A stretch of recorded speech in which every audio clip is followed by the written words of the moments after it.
right now. Every now and then, somebody needs a little therapy. Yes, I understand that. And today is that moment for me. What's wrong? Okay. I just wanted one day off when I can go swimming and look at rainbows and like eat ice cream. Right. But the problem is, if you don't have ice cream in your life, sometimes you just might go a little bit crazy. I didn't know about this. We'll be right back with Mariah Carey on TRL Unexpected Impact Ice Cream. Audience on TV, reading an ice cream cart. You begin to think, maybe she can't help the way she's behaving. Maybe there's something much deeper rooted. 2 days later, Mariah's volatile behavior spilled over again during a personal appearance at a record store. We're all just living in the moment of being positive, and there's like people called haters. No, say stuff. And we give them positivity. See, I can't stop it. It's fine. Her PR person took the microphone from her. It became kind of like, oh, like, why are they taking the microphone from her? She's out of control. She was definitely crumbling under the weight of her own expectations. Exhausted, but unable to sleep, Mariah spoke to fans via her website.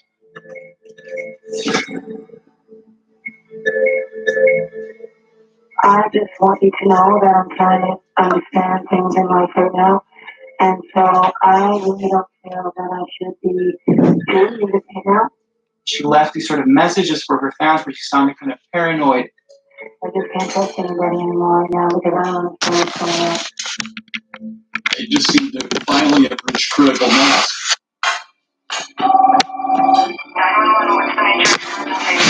At 10:19 that morning, police received a 911 call from Mariah's mother.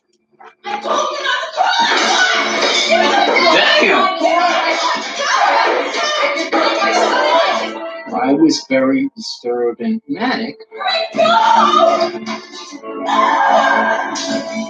Racing. She was yelling, breaking a bunch of objects. Mariah had literally reached rock bottom. Hip-hop producer and former boyfriend Damien DeMiza Young had been working with Mariah on and off for several years, and at the time were still friends. When he heard of Mariah's collapse, he rushed to see her. She didn't feel safe anywhere.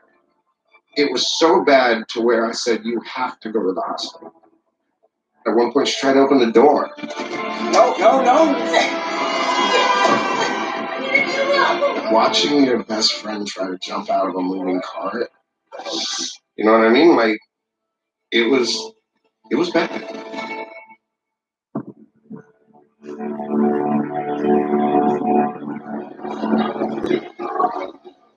The release of the movie was delayed for 3 weeks while Mariah recovered from extreme exhaustion. But public sympathy did not translate to the box office. Glitter the movie and Glitter the soundtrack album were both panned by critics. To see something on a pedestal sort of really get the crap beat out of her. It was very, very sad.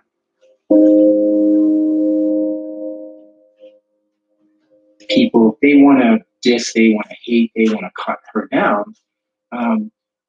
She's a kid.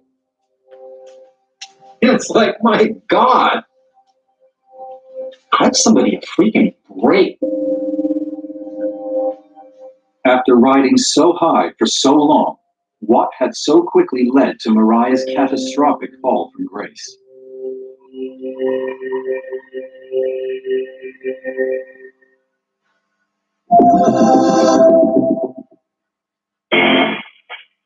This is more than safe.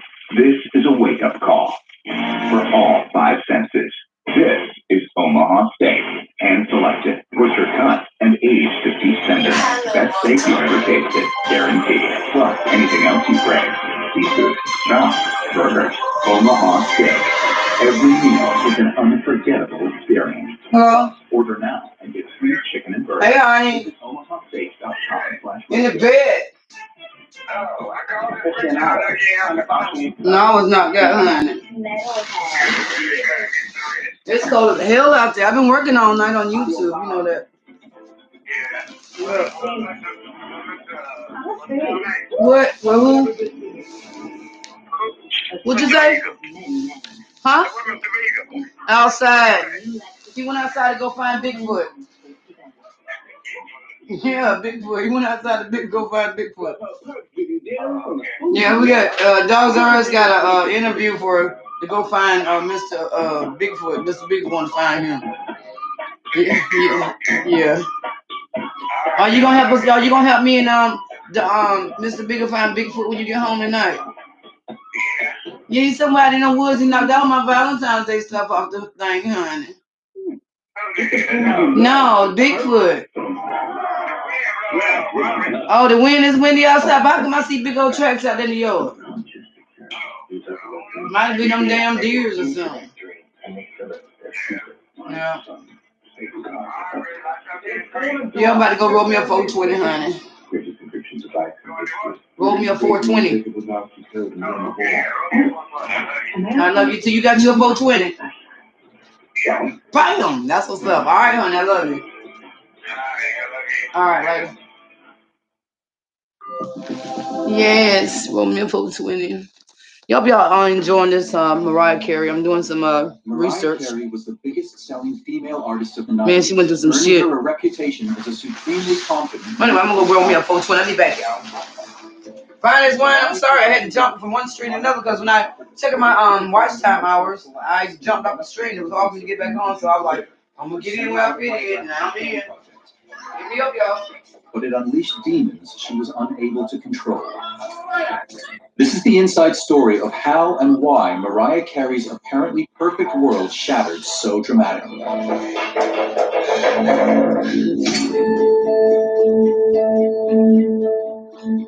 Mariah Carey was born in Long Island in 1970. Her father was an aeronautical engineer. Her mother was a singer. The Careys lived in a modest house in a respectable neighborhood. On the surface, they led a pretty normal middle-class lifestyle. The problem was her father was a black man, and her mother was a white woman. Alfred was half African-American, half Afro-Venezuelan. Patricia was Irish-American. And they were concerned that the same negative issues that they experienced as a racially mixed couple would also affect the lives of their children. I'm oldest. I was born in 60, Allison 61, Mariah's 10 years younger than me. We were the only family where there was one white parent and one black parent. We were the only ones. We shall overcome. Battle cry of the Negro Revolt in 1963. Mariah's siblings had lived through the civil rights unrest of the 60s. That era was very volatile. There was a lot of hate, a lot of violence, a lot of intimidation. When the other little children saw me with my brother, they started giving me a hard time about it. Who's that little nigger? You know, walking with you, that sort of thing. And Lauren basically would get in a fight. The family moved 3 times before Mariah was born, searching for a neighborhood that would accept an interracial marriage and biracial children. Alfred! Get out of here! Alfred, get away from the window! Alfred! We had people that shot at our windows. We had people that firebombed our car. Alfred! It's such a myriad of just really awful, hideous stuff. After years under constant siege, family relationships have become strained. I told you to go see Cruiser. Our father was very stern. Stand up. No. Stand up. I want to see what's in this pocket. Here. Alfred, cut it out. Well, you never felt this sense of love. Sit down. You did not ever feel like, the Brady Bunch. Let's put it that way. For what we're about to receive, may the Lord make us truly thankful. Amen. Mariah was a latecomer to the Careys' complicated family life, but she was not afraid to make her presence felt. So there were rules for sitting at the dinner table. And remember, Mariah, she must have been 3. She's sitting there, and she's singing. She had this really big voice, even at that age. And our father's eyes bugged out of his head. We do not sing at the dinner table. I just remember she just got up and then she really started to emote. As a child, Mariah Carey was very precocious. She would sing even though it would just annoy her father. Mariah's instinct to entertain was a sign of things to come, but it couldn't fix her parents' failing relationship. In 1973, after 13 years of marriage, Alfred and Patricia split. When my parents got divorced, I went to stay with my father. Mariah was living with my mother and my brother. After Mariah's father left the relationship, Mariah lost touch with her father over the years. They just became distant. Use your breath and Mariah's gift for singing was probably the one thing about her complicated identity that seemed positive. Mariah's creative life was a shield, and it protected her from her real-life issues. We didn't have a lot of money growing up at all.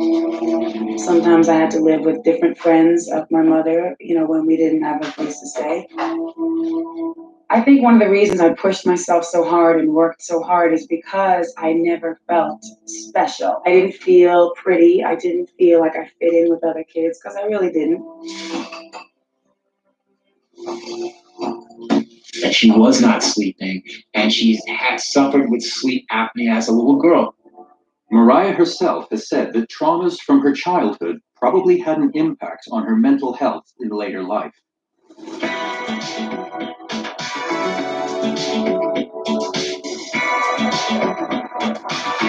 In 1987, Mariah moved to New York City as soon as she graduated high school, determined to be a singer-songwriter.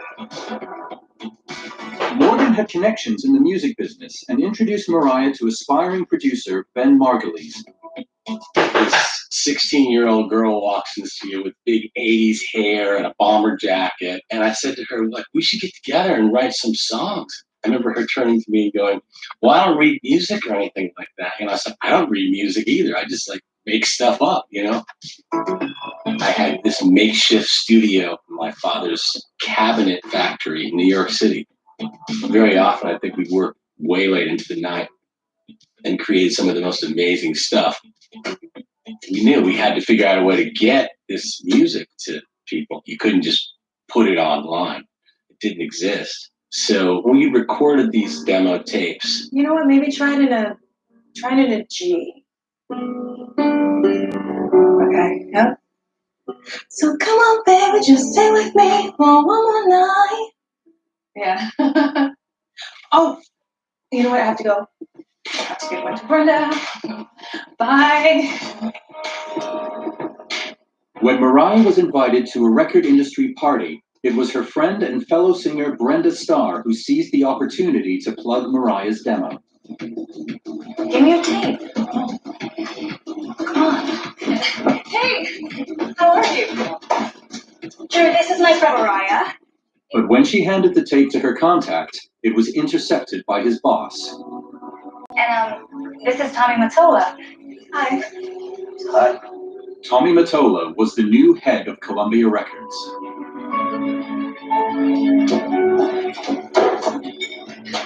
Mariah, what is wrong with you?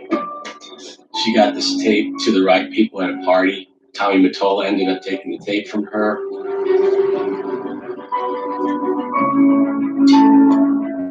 Tommy's an Italian kid from New York. He grew up tough.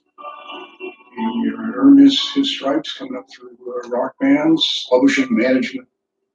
As soon as he heard that legendary cassette, he knew the talent when he heard it. Okay, it all looks good. When Mariah was signed in 1989, she was signing with a very powerful man, very powerful record label, and his reputation was as the guy who got things done. Hi there, buddy. This is Don. Nice to meet you. Sit down. Tommy hired record exec Don Ienner to oversee Mariah's bid for stardom. She was in good hands. Don had been behind Whitney Houston's rise to the top.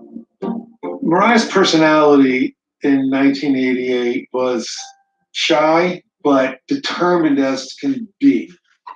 I was just taken with her. By now, Tommy had done some digging into Mariah's background, and it seemed not everything was as straightforward as he'd imagined. Anything come up? When Mariah signed with Columbia, I was told that Tommy had no idea that Mariah was mixed until the private detective came and basically broke it down for him. If Mariah's mixed black heritage was a surprise to Tommy, he remained unfazed, but he knew it couldn't be ignored. Proud and happy. Hey, John, it's Tommy.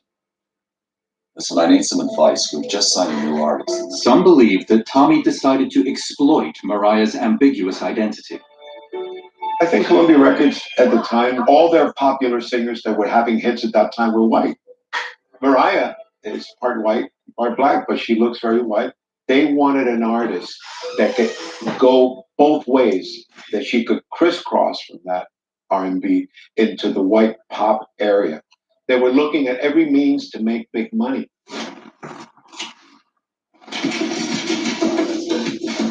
That's it. Good. Give us a smile. Come on. That's it. We started working on the marketing and promotion campaigns.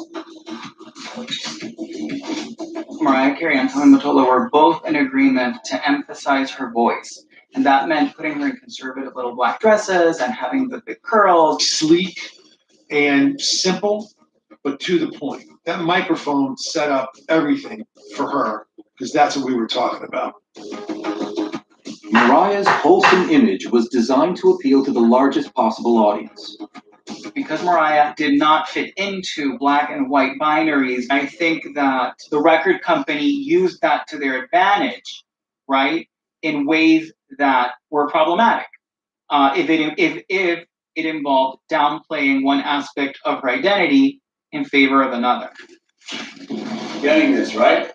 Good. Perhaps without even knowing it, Tommy's plans for Mariah tapped into deep-seated insecurities she'd had since childhood. In the years after her parents' divorce, Mariah seemed to flourish. She was popular at school and made friends easily. But it seems she was harboring a secret. Mariah and I went to Performing Arts Day Camp on Long Island. We met and we were the best of friends for several years.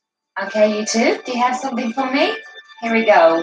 1, 2, 3. I remember her mother being very interested in our vocal endeavors. Mariah's mother was a tall, white woman I never met. Her father just didn't talk about him. All right, but good. Now, who wants a drink? Okay. I have zero recollection of even knowing she was biracial. According to Allison, Mariah was encouraged by her mother to downplay her mixed-race heritage. She was not told to tell the truth about her father. She looked white, as far as I was concerned. You know, and she had long blonde hair. She was very popular. And I don't think that if they were aware that she was interracial, that their parents would be comfortable with that. Our mother has said to me many times that, in fact, she wanted Mariah to have a markedly different childhood than we did. And that happened. Mariah's habit of concealing her racial identity continued right up to her being signed, according to her friend Brenda Starr, as she explained to Wendy Williams on WBLS radio. Right, so at that time, she addressed herself as a white girl? She said, yeah. She says, you know, I'm white, and oh, yeah, she's a white girl. Wendy sounded shocked by the idea that Mariah would present herself as white. But it seems Mariah's traumatic childhood left her uneasy with her biracial heritage. Some believe it also laid the groundwork for her later psychological breakdown.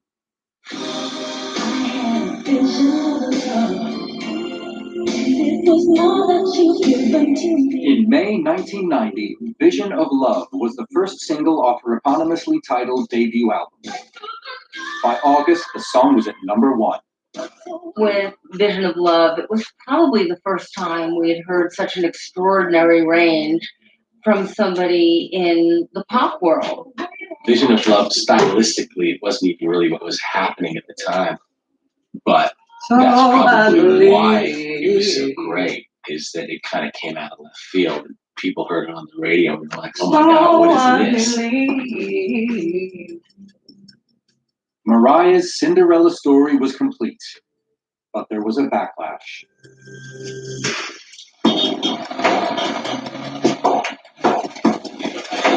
Some elements of the press accused Mariah of exploiting black music styles. The Village Voice was sort of questioning whether Columbia Records was trying to pass Mariah as white.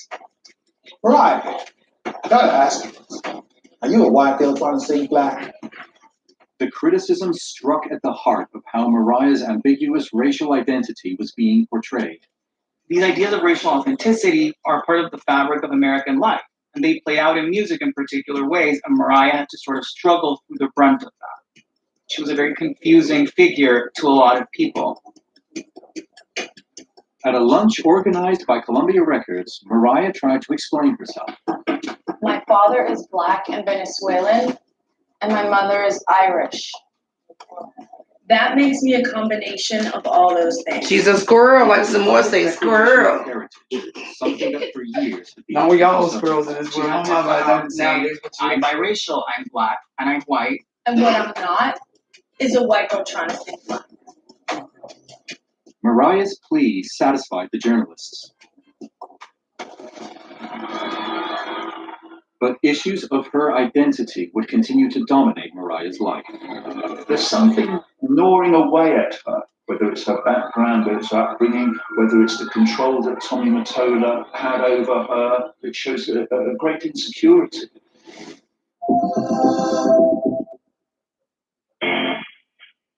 This is more than safe.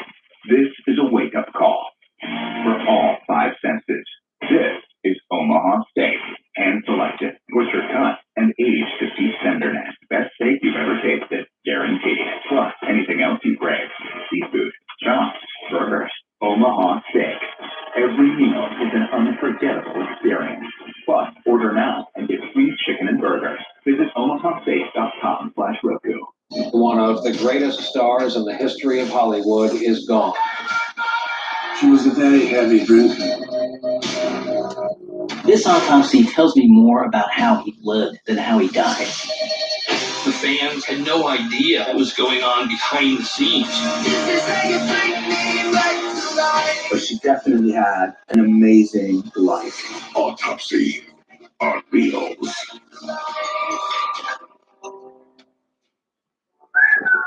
Oh, welcome back.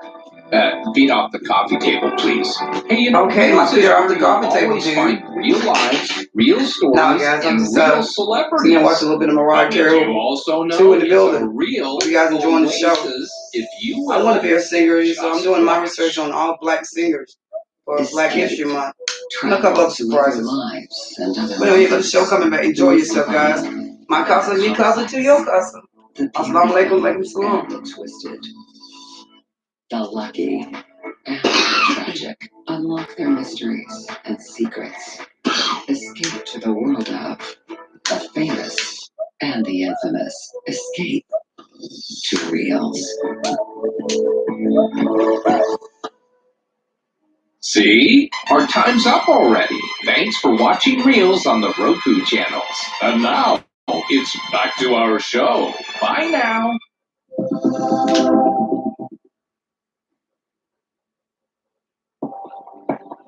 Mariah Carey's breakthrough single, Vision of Love, made her an instant star in 1990 at the age of just 20. But mainstream success brought mainstream expectations and revealed Mariah's Achilles heel. After the first album came out and was a huge success, everybody was immediately saying, you've got to go on tour, and she would not go on tour. There was this kind of negativity towards her, the idea that she's a studio creation, that she doesn't sing live, that she's not authentic. That was good, but can we do another one? Okay.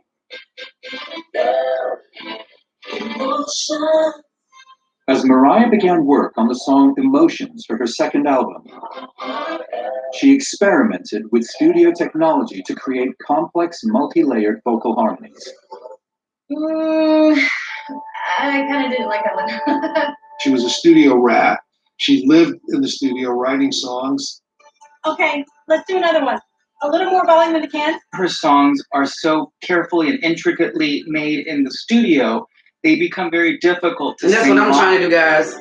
I'm trying to learn studio, editing, and all that. And I put my investment in a 4K TV. By March 1992, replay my videos and make critics were some music questioning why and she still some did money not for tour. me. I'm doing this for music, guys. I Say, want to be a well, there must singer. be something fake. Why can't I'm she going to do sign it up for the live? America's Most Can we do it one more time, Who's Got Talent and what is it? Sunday's Best. They want me to sing, so. But she was. I don't know. I'm scared, but I think I'm gonna do one of them. I'm not sure yet, but let me learn how to sing for at least 30 days, and I'll tell you exactly what I'm gonna do. It might just be a cappella with y'all, but hey, I'm gonna blow up. Live, but he knew a full-blown tour was out of the question.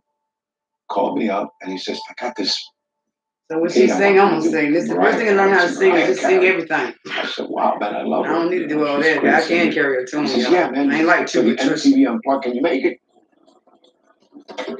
MTV's Unplugged showcased acts in a live environment, in contrast to MTV's usual diet of pop videos. The unplugged genre itself was specifically designed to tell the world who can really sing, who can really play, and who should stay plugged in. In the historic Kaufman Astoria studio, Mariah set about creating her TV concert debut. She knew her reputation was at stake and took extreme measures to prepare her voice. She had all these humidifiers in the dressing rooms everywhere. I found that to be unusual. There was immense silence. Hey, Mariah, how much longer? Nobody was allowed to talk to Mariah or approach her. She carries a very powerful aura. Do not disturb. Very giant. Leave her alone. It just felt like everyone was on edge because it was live and there were people there and there was an audience and it had this electricity of a huge concert but in someone's living room.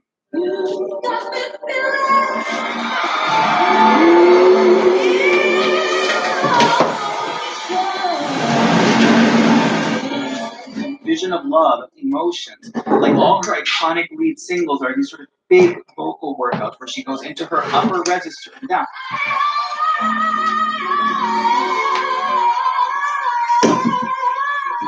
Mariah's songs have been stripped down so they can be played live.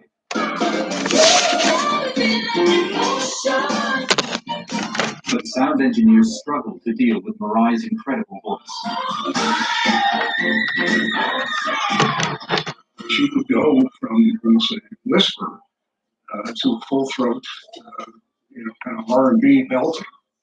And of course, when you get up to the bird whistle, it's very quiet.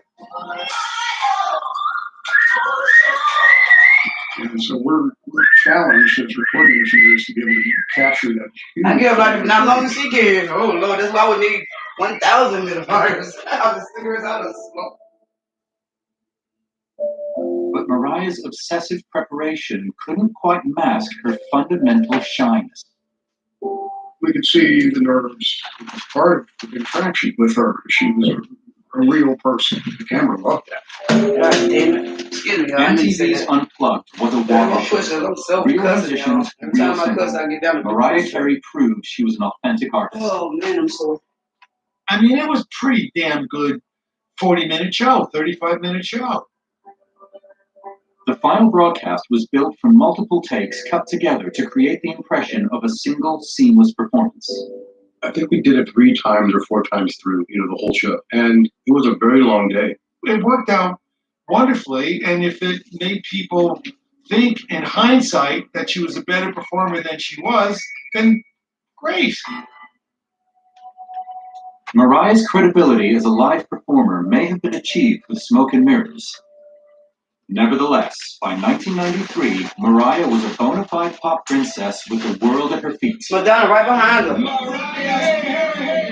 And one question preoccupied fans and interviewers alike. Do you have a boyfriend that still lives in New York?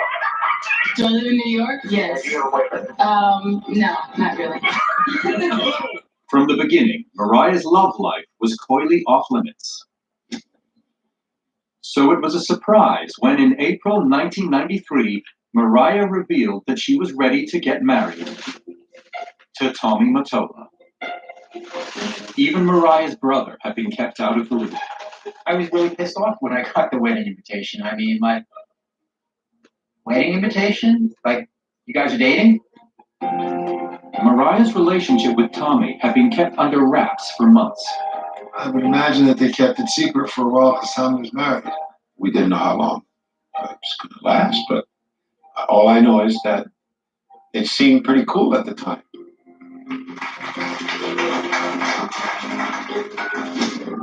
The June wedding was the celebrity event of the year and spared no expense. She had this train that was just endless. You know, she looked like she was straight out of a fairy tale. Asian, come on. The ceremony was marked by a rare coming together of the Carey clan. My brother was there, my father was there, my mother was there. If they had any personal animosity, they put it aside for the sake of their daughter's happiness. I want you guys to have it. Yeah. Mariah seemed very happy on her wedding day. From what I saw in her eyes, you know, when she looked at him, she loved him. But the happy sisterly reunion belied a childhood filled with tension. Mariah's relationship with Allison had suffered after she moved in with their father. Oh, Allison, I gotta tell you something. But she became a powerful influence in Mariah's life after another family crisis. Allison was very young when she got pregnant. I recall her being maybe, I think, 14. Allison had her child and eventually married the father, but struggled to find stability.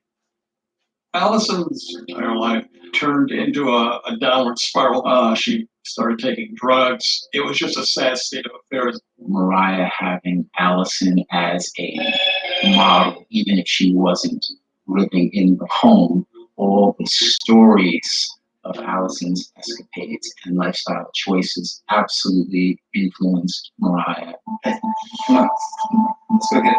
For some, Mariah's experiences as a child could have been a factor in her decision to marry Tommy. Well, Mariah herself has spoken about the fact that at first, Mottola's control did feel to her like a kind of stabilizing force, because she had always felt in her life like the rug could be pulled under from her at any moment. From the beginning of her career, Mariah had grown to depend on Tommy's protective bubble. Now he started construction on a $10 million mansion in rural Bedford, 50 miles from Manhattan, as a safe haven for their life together. The mansion was beautiful. My kids and Tommy's kids and Mariah would be there, friends would be there, and we'd be playing baseball or tennis and swimming and riding horses. I mean, it was just a pretty wonderful, wonderful period of time. But Tommy's country retreat would quickly become Mariah's gilded cage. You know, the tighter we clutch, the more damage we do. And he was choking the life out.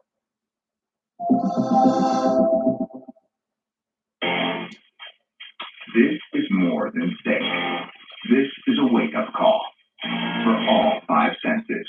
This is Omaha Steak, hand-selected, butcher-cut, and aged to deep tenderness. Best steak you've ever tasted, guaranteed. Plus, anything else you crave. Seafood, chops, burgers, Omaha Steak. Every meal is an unforgettable experience. Plus, order now and get free chicken and burgers. Visit omahasteak.com/Roku. Aficionado. Sneakerhead. Yeah. Obsession has many names. This is ours, the new Lexus IS. All in on the full sedan. Experience a mix if you'll let us see. Idea that was going on behind the scenes. But she definitely had an amazing life. Autopsy on Beatles.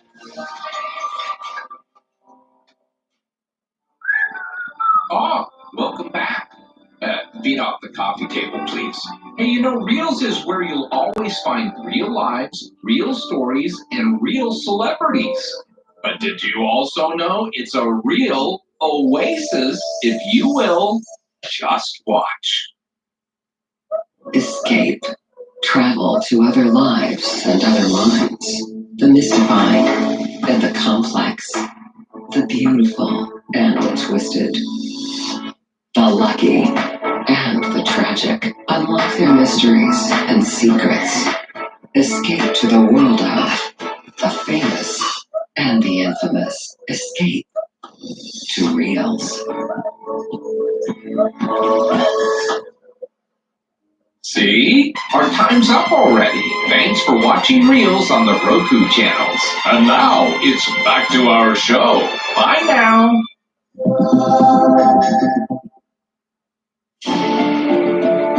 Mariah Carey overcame her fraught childhood to become the most successful female singer-songwriter in history. But self-esteem and identity issues lay close to the surface, and in 2001, during the making of her pet project Glitter, Mariah suffered a complete collapse. With first-hand accounts from those closest to her, we lift the lid on why the world of this much-loved diva came crashing down and how she fought to regain control.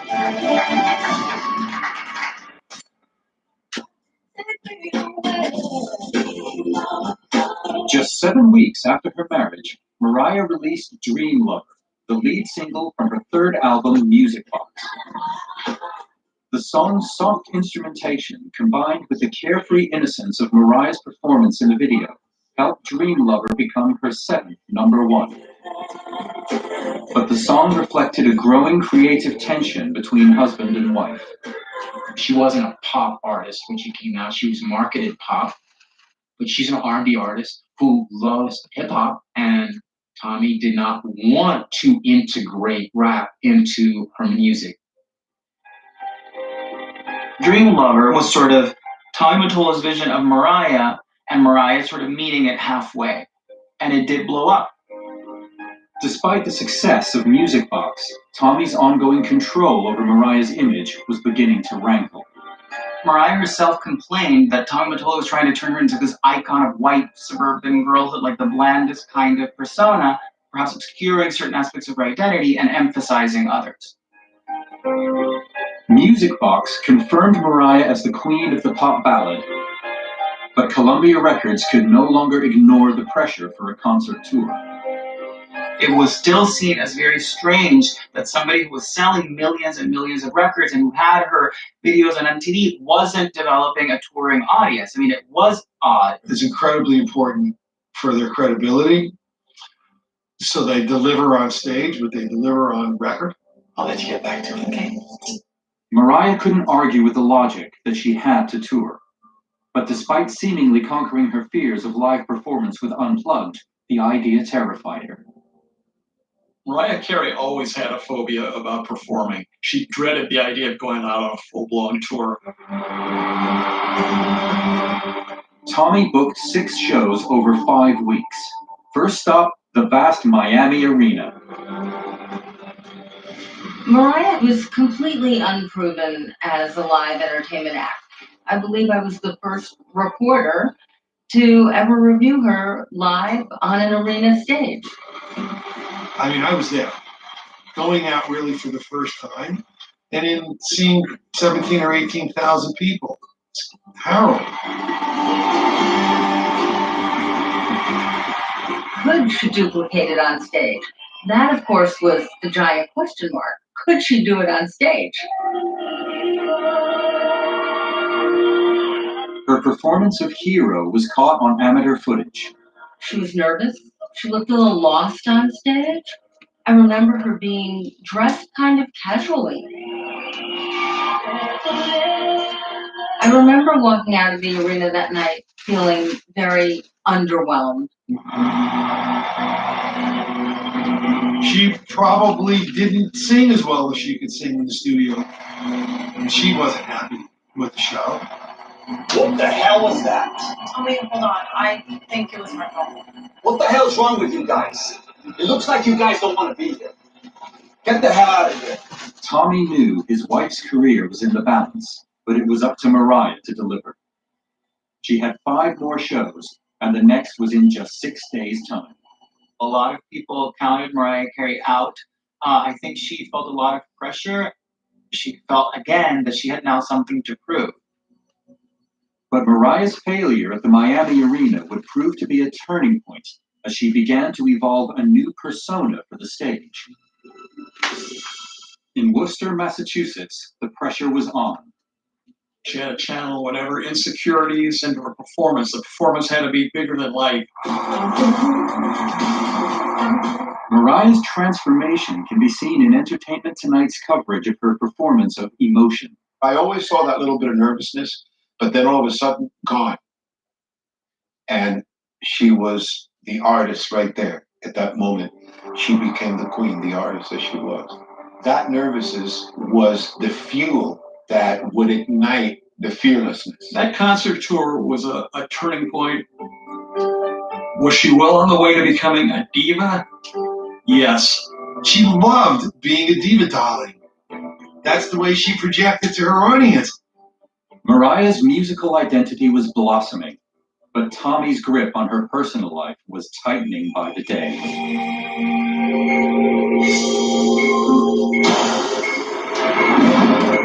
Isolated in their mansion, it seems Mariah began to experience a different, darker side to her record company boss.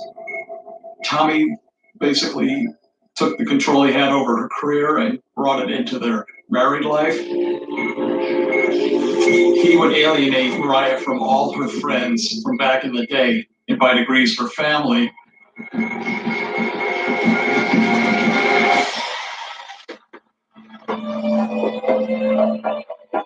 When Morgan paid a surprise visit, he saw the mansion was in lockdown.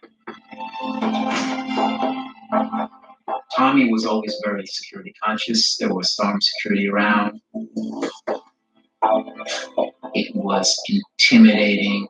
Thank you for coming. Yes. Morgan could tell his sister was troubled, but he quickly realized she had to be careful what she said inside the mansion. She was under constant surveillance. I remember Mariah, she wanted to talk. She wanted to tell, share some stuff with me that she knew she couldn't bear because he spied and used the intercoms to listen in on her. Tommy was super jealous. You ever take a butterfly in your hand and squeeze, like not even squeeze your fist, just gently hold it? You can't do that. The tighter we clutch, the more damage we do. And he was choking the life out of her.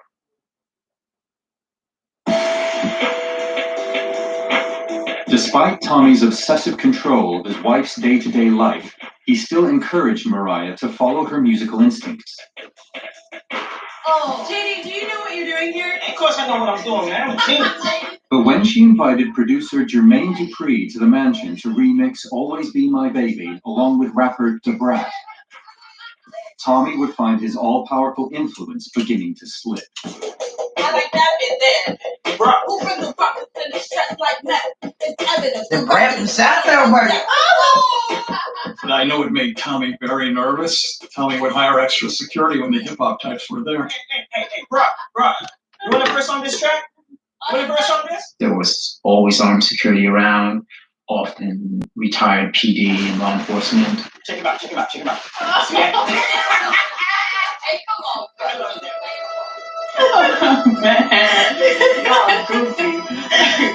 Finally alone, Mariah felt comfortable enough to confide in DeBrat about her life at the mansion. We don't leave the house much. And how Tommy kept a close watch on her every move.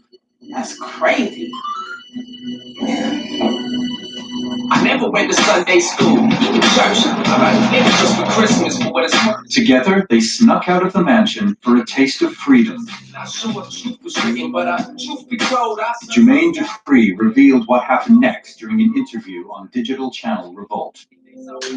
So I'm downstairs making the beat in the studio, trying to make the song right. Then all of a sudden, it's like an alarm going off in the house. Tommy and everybody's looking for Mariah. She's disappeared. I I don't know nothing about it, but they're not believing me. So I'm getting like questions.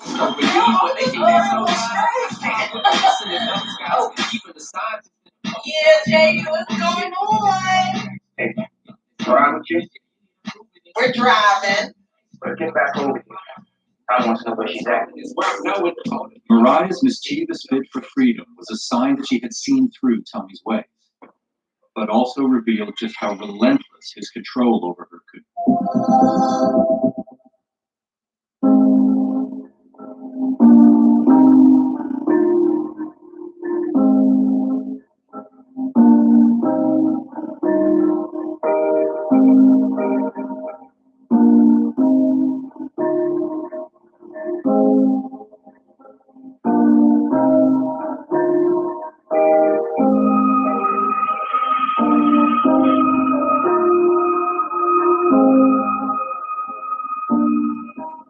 One of the greatest stars in the history of Hollywood is gone.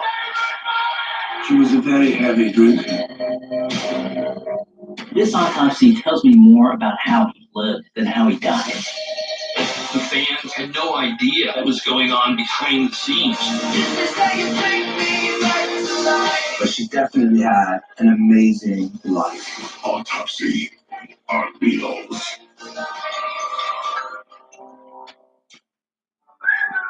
Oh, welcome back. Feet off the coffee table, please. Hey, you know, Reels is where you'll always find real lives, real stories, and real celebrities. But did you also know it's a real oasis, if you will? Just watch. Escape. Travel to other lives and other minds. The mystifying and the complex. The beautiful and the twisted. The lucky and the tragic. Unlock their mysteries and secrets. Escape to the world of the famous and the infamous. Escape. Reels. See? Our time's up already. Thanks for watching Reels on the Roku channels. And now it's back to our show. Bye now.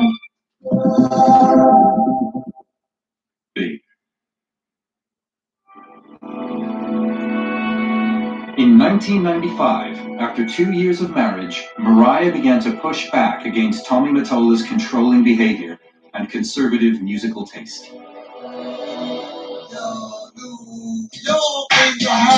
Hey! OGB! Oh, dirty bastard! Mariah pushed rap remixes to the limit by enlisting ODB to transform Fantasy, the lead single from Mariah's fifth album, Daydream.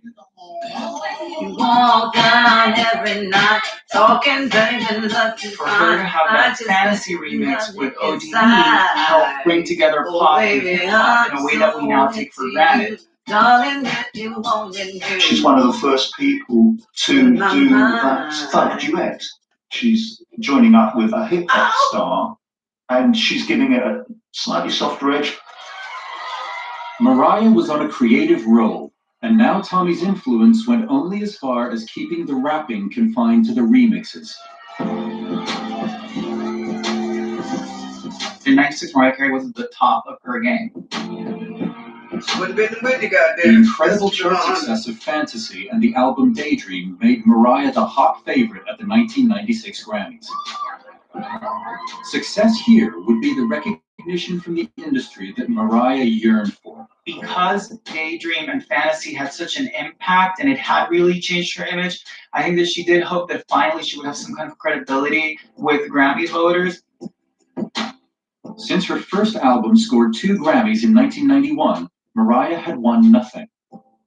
But this year, she was nominated in 6 categories. The star-studded Grammy ceremony was broadcast live to 20 million homes, and Mariah was the focus of the show. And the album of the year is Jagged Little Pill.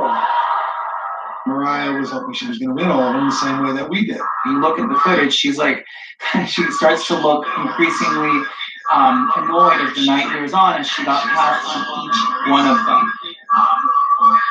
I do remember being shocked and actually being pissed that she didn't get the recognition that she deserved. It was a terrible night for all of us. We felt bad for her. It just wasn't your night, that's it. Mariah held one person responsible. The night of the Grammys, the after party, Mariah had a meltdown. There were speculations that like she just didn't have the credibility. You're turning me into a franchise. What are you trying to do? That she was Matola's puppet. Well, I'm not McDonald's, Tommy. It seems Mariah's public humiliation would prove to be a tipping point in the marriage. The night of the Grammys was basically putting an end to everything that had anything in the relationship. Basically, she's saying, if you don't think I'm good at you, I'm out. I'm the star of the show, not you. By summer 1997, Mariah had split from Tommy Mottola and returned to New York City to start work on her next album and reinvent her life. It would be 2 years before she finally divorced Tommy, and she was still signed to his label. But with Mariah's income reported at $24 million in 1996 alone, she was financially independent and ready to party. MTV's Raw tagged along on a night out and showed her new carefree attitude. She just likes to have us as company around. Mariah hung out with cool people, hip hop artists and musicians, and basically was trying to relive a part of her life that had been missing for a long time. She just needs friends. Yeah, she likes a lot of company. But Mariah also felt the pressure of being a free agent. Dealing with the other aspects of the whole celebrity thing is very bizarre. And it's also kind of new for me because I was really sheltered from it in the beginning because I did start out so young and I was surrounded by very powerful people. And they kept a lot of things from me, and maybe some of that was good, but some of it was bad because it didn't really prepare me for how intense it is to be in the public eye like this. Disentangling the personal from the professional was a very complicated, fraught situation for Mariah Carey. She grew to depend increasingly on people that were already sort of part of her entourage and that were part of her career, regardless of whether they were the best professionals for the job or not. During this interview on MTV's Raw, Tabitha Soren's frustration with Mariah's entourage boils over. You know, I've been put through hell for the last couple months over this interview, and you're not going to me over now. Damn! Every time I deal with you, it is a nightmare. Mariah's first video after leaving Tommy gave no hint of the turmoil in her team. Honey had Mariah channeling a Bond girl, escaping from a huge house. So the video about the kidnapping, she wrote the script and she made the video.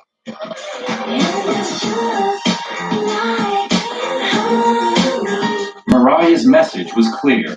She had escaped Tommy's control. Looks like Mariah had the last creative laugh on Tommy. Honey was Mariah's third single to enter the chart at #1. That breakup helped her to really fly up like a phoenix to the sky.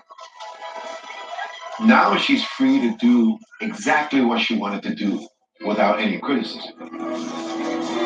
Mariah's new sassy direction was a hit with fans, but she was still signed to Columbia and was acutely aware that Tommy was still her ultimate boss. She knew his reputation for ruthlessness, and according to Morgan, rumors had started to fly.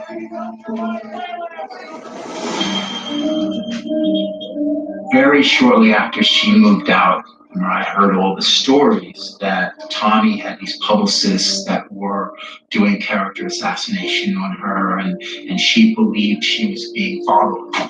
She was really, really scared. So glad you came. It's okay.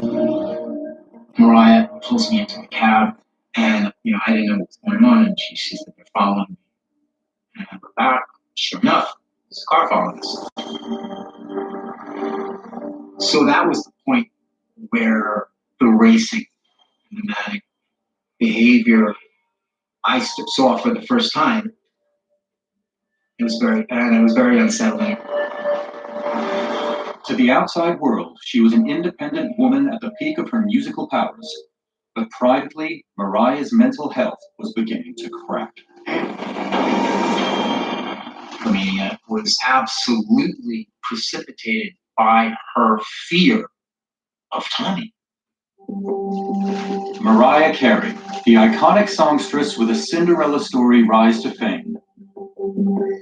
But after years at the top, her world crumbled, and in 2001 hit rock bottom. This is the inside story of her fall from grace and her battle to get back on top.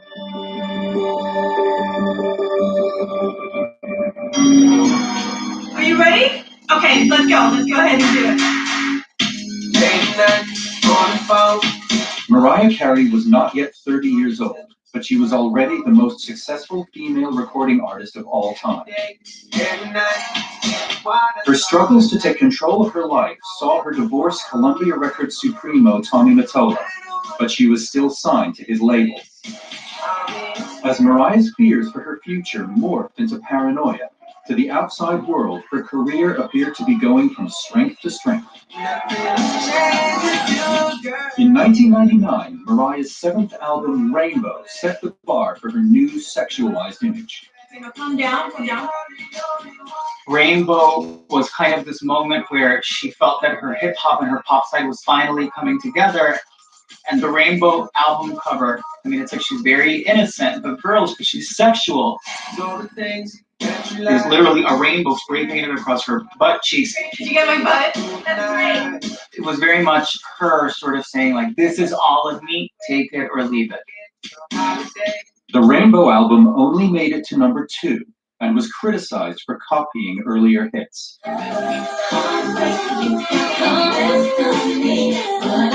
The lead single, Heartbreaker, was picked out as a shameless remake of Fantasy, which also built its hook from a sampled beat. Overall record sales were down, and Columbia execs debated whether Mariah Carey's career had taken a wrong turn. We could argue whether the hip-hop influence hurt her, helped her, brought her a greater audience, brought her a more limited audience. Is there any mods in here, guys? Things, but for a good 10 Thumbs years, up for Mariah. Okay, I'll show it. I'll be guys with you guys. I'm sitting here trying to clean up because I'm getting ready to cook a dinner tonight. And I'm going to upload it. I'm going to show you guys how to cook a Thanksgiving meal in less than an hour. Collard greens, mashed potatoes, that type of shit, dressing. All right, guys. I don't know. Oh, thank you so much, Dogs R Us. Here we go. She was married to Nick Cannon. And I think they got a divorce and they got twins or something like that. Mariah became increasingly paranoid about music piracy, which led to a confrontation with the movie's sound mixer. About 10 days into it, she just snapped. And she said, I never, ever want to be recorded. I thought, oh dear, there's trouble here. Don't beat yourself up. She was not behaving like a rational person would. I just want it to be perfect. We all had to bend to Mariah's will. Throughout filming, the press was drip-fed reports of Mariah's tantrums and diva behavior. There were lots of stories emanating about her eccentricity. But it was a great opportunity for lots of journalists to put the boot into Mariah. But you began to think, what's causing this? This is not just diva behavior for the sake of it. Is there something else going on? Mariah suspected that behind the scenes, Tommy had been busy grooming another diva to take her place at Columbia Records. Tommy signed Jennifer Lopez. The word on the street was he wanted a new Mariah Carey, and she was going to be it. Mariah, she took it to mean that this was Tommy's way of maybe getting even. Jennifer Lopez, that there was a bitch can't speculation anyway. that Jennifer Lopez had been given information about Mariah I don't Carey's like her, honey. Y'all say nothing but a $2 slut. Bitch got 5 foot and it ain't so paranoid. It was very difficult for her to trust her team at Columbia Records. Elizabeth Taylor. In spring of 2001, Mariah jumped ship to Virgin Records, taking the Glitter soundtrack with her. I don't like the new 5-album deal was worth an unprecedented $100 million. But immediately there was a crisis. Loverboy was the lead single from the Glitter soundtrack album. But just weeks before its release, Mariah had to re-record the whole tune. The original sample from Loverboy was a record called Firecracker. All of a sudden, that shows up on a Jennifer Lopez single. Your direct competitor. Hey! What's going on, girl? You good? I'm good. Listen, let's just get this done, okay? Oh, okay. Can you focus? God, what a mess. At the last minute, the entire song had to be redone with a sample from a different song. Can you guys get out of my eyeline, please? Thank you. Thank you. It later emerged that Tommy had personally arranged for J-Lo to use the sample from Loverboy. There was no paranoia whatsoever. Factually, she was getting jacked and sabotaged, and that's it. Sorry, I gotta go. Okay. Bye. By the summer of 2001, Mariah's pet project Glitter had become the perfect storm. I can't trust anyone right now. She had all of these things coming at her that were poison arrows. It became overwhelming. Mariah sought refuge at her mother's house, but according to Morgan, by mid-morning the police had been called, and Mariah's distress was out of control. It was crisis mode when I arrived. Mariah was very disturbed and manic. You're watching your baby sister spiral and feeling helpless and powerless. I kept telling her, it's okay, we're gonna be all right. The details released about Mariah's breakdown were sketchy, and speculation was rife.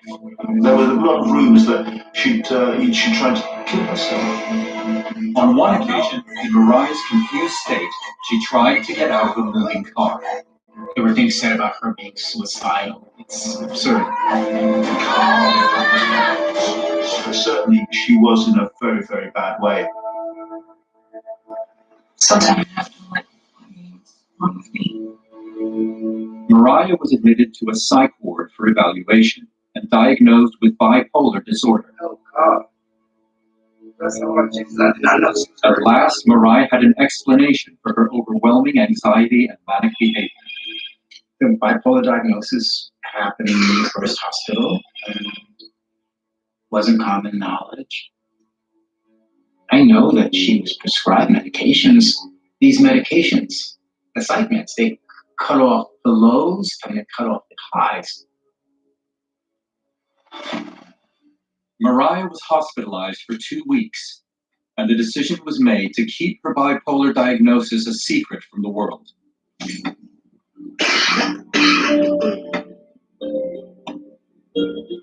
I mean, if you think back to that era, early 2000s, celebrities were not as forthcoming about whatever they considered to be defects about themselves. Mariah's diagnosis as bipolar came at a moment before the conversation around mental health and celebrity started. I think she kept it hidden because she felt she would be looked at in a stigmatized way. Mariah gave her account of what had happened to Larry King a year later. What happened? Okay, well, it was an emotional and physical collapse. That's what it was. I physically collapsed in my mother's house, and when I collapsed, she freaked out and called 911. I don't know how many people knew about the diagnosis. I just know that it was not called a breakdown, it was called a period of exhaustion. It must have been hard to conceal that. Mariah's decision to keep her bipolar diagnosis a secret was to cost her dearly.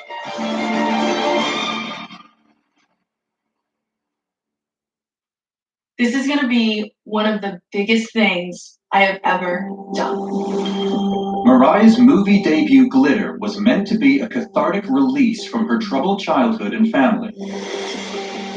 Over the years, she had become estranged from her sister and father, but she still maintained a close relationship with her mother, Patricia. And it was at her house that she sought refuge when she broke down in July 2001. But when Glitter hit screens in September of that year, following Mariah's hospitalization, it was a critical and commercial disaster.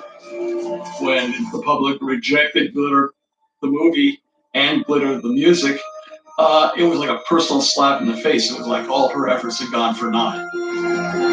Adding insult to injury, Mariah's record label now saw her as a liability. Virgin got cold feet and basically wanted to cut the contract, and they wound up giving her a huge amount of money to just walk away. 9 months after signing her in a record-breaking $100 million deal, Virgin paid Mariah $28 million to tear up their contract. The rejection was a bitter pill to swallow. But Mariah had another, more personal crisis to deal with. Her father, Alfred, had been diagnosed with cancer in 2001. She'd had little contact with him since her parents' divorce, but in wake of her breakdown, she made it her mission to build bridges. It's great to see you.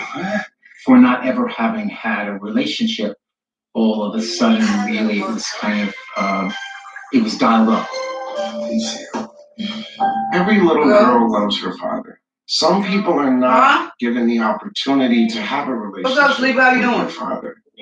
But the What's up, dear? Oh, God. And he's dying of cancer. What's up, cuz? Then let's just sit here. Held some Let's turn the surprises. TV down. There were a lot of things that my father had some avoided TV. through the years. Yeah, I know. It's cold. Me that man, Mr. Big had went for a walk. Boy, it's cold out there. I did do my little mile and a half, but shit gets cold. Yes.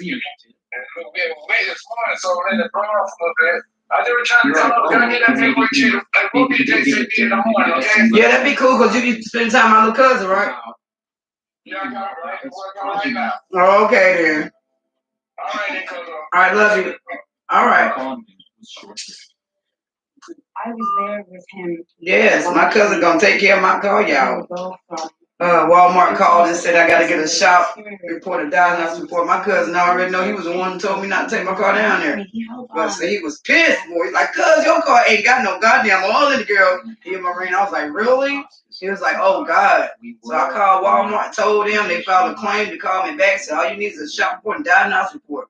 And I want to send a special shout out to LS Chevy. Man, thank you, honey. You know, but when I get paid, I'm gonna send you some cheeseburger money, honey.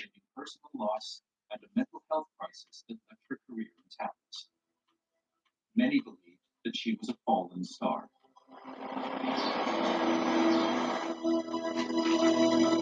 Between 2002 and 2004, really, Mariah Carey fell off the edge of the globe. If someone's not on your radar, you forget about them.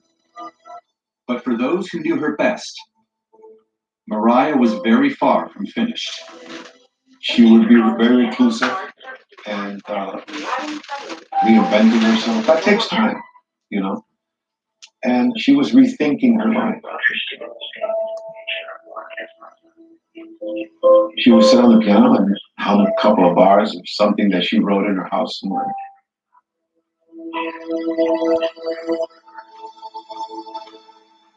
She never asked anybody, hey, should I do this? No. She knew what she wanted, you know. She was ready to go again.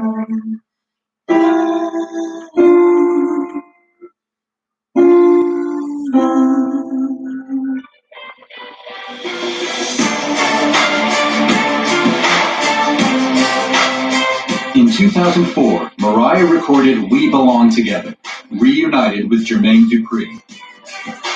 What Mariah Carey is doing is putting her old buggies in, people that can help her. Come on, they look good. The collaboration was a return to her roots. She grew up listening to heavy R&B, and she grew up listening to ballads. She grew up listening to gospel. It's ready to explode any minute.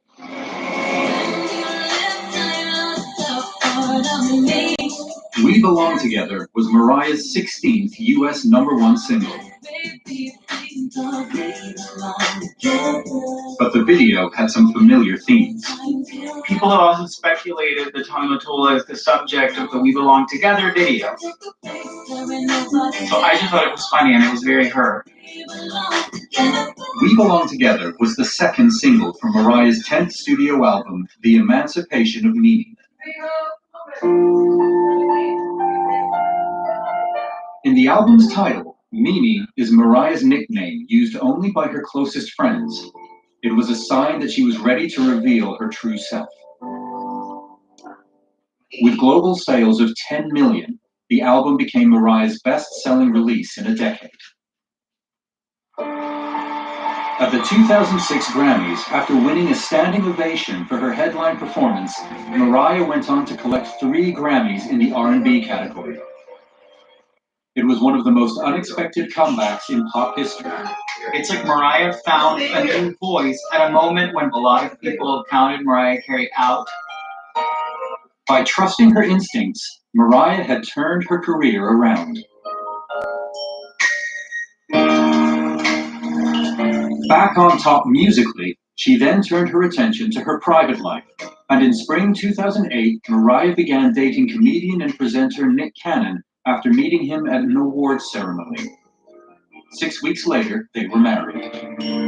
I'm not sure anyone really saw that coming. It was kind of a left field matchup. Mariah was now 38 years old and had a pragmatic reason to rush into marriage with Nick. Her biological clock was ticking. She wanted children. She wanted some semblance of a real normal life. Mariah became pregnant with twins in 2010 after fertility treatment. But 5 weeks before her due date, she was rushed to the hospital. Despite the seriousness of the situation, Hey, come on, guys, let's go! Mariah's diva-like behavior was never far away.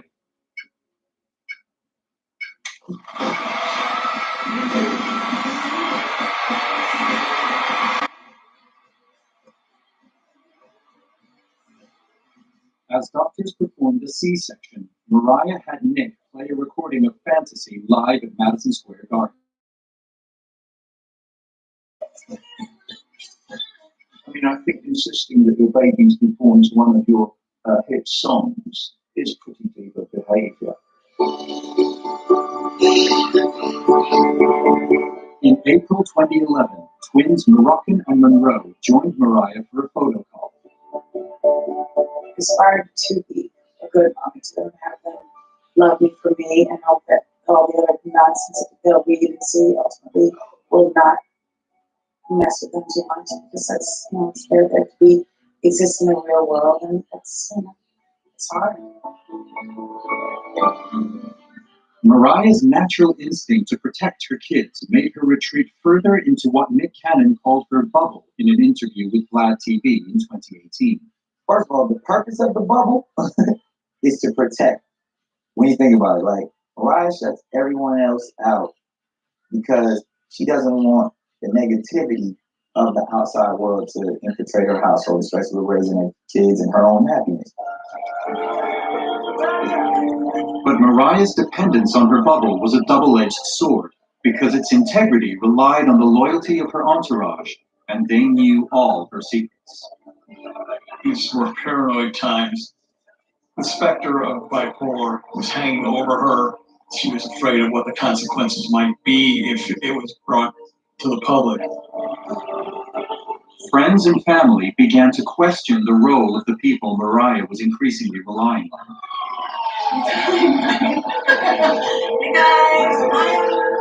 I believe post-2001, Mariah's been very vulnerable. Who are these people that are close to her?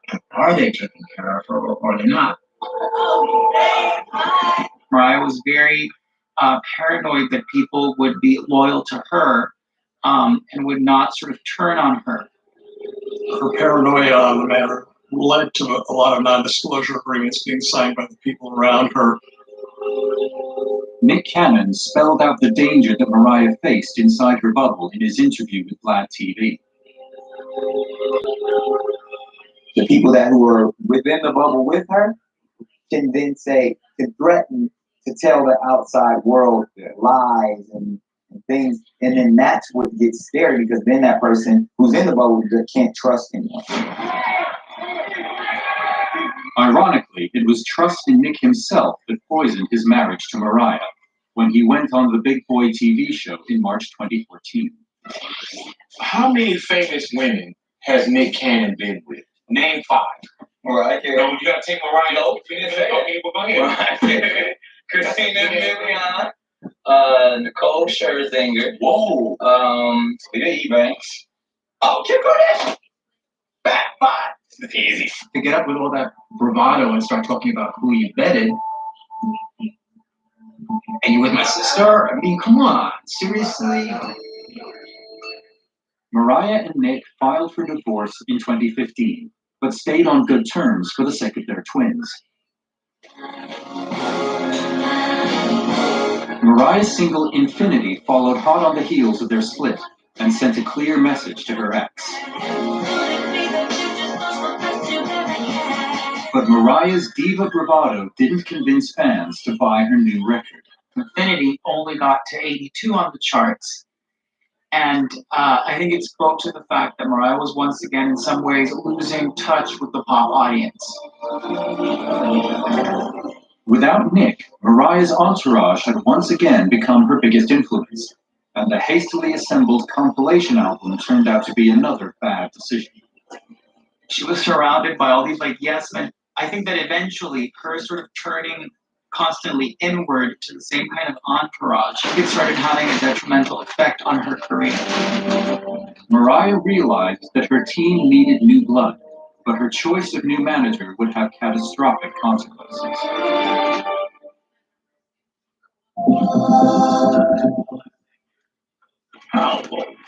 New friends have arrived in Kids and Family. Hey!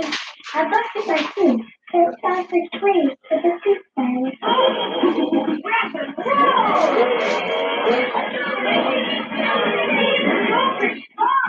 How are you? Find this and more in Kids and Family on the Roku channel. One of the greatest stars in the history of Hollywood is gone. She was a very heavy drinker. This autopsy tells me more about how he lived than how he died. The fans had no idea what was going on behind the scenes. But she definitely had an amazing life. Autopsy on Beatles. Hello? Oh, well, Yes, I was going to check on my application. Off the coffee table, please. Hey, you know, Stacey Reels is Robertson. where you'll always find real lives, real stories, and real celebrities. But did you also know it's a real oasis, if you will? I think it was you guys. I think it was you. I'm not sure. Escape. Some little young gentleman. And other minds. The mystified and the complex. The beautiful. Yeah, I came by because my car, the engine had blew up in my car, and I was looking at the Lexus, and he said he was gonna call me back, and I said he truck, a red truck, and I'm the one retired from the military. And the infamous. I don't know if it was you or whoever it was. I'm not sure. I got so excited we had to ask for a name. See? Our time's up already. It's cold outside, isn't it? Reels on the Roku channels. And now it's back to our show. Bye now. We said we was gonna get some snow. I hope so. That'd be good. Mariah Carey's marriage to Tommy Mottola revealed her vulnerability to controlling personalities. Yeah, I think I came out one day last week. It was Thursday or Friday. Wednesday, Thursday or Friday for the application. Yeah. No problem. I hope you say yes, but I'm ready to go get me a car right now.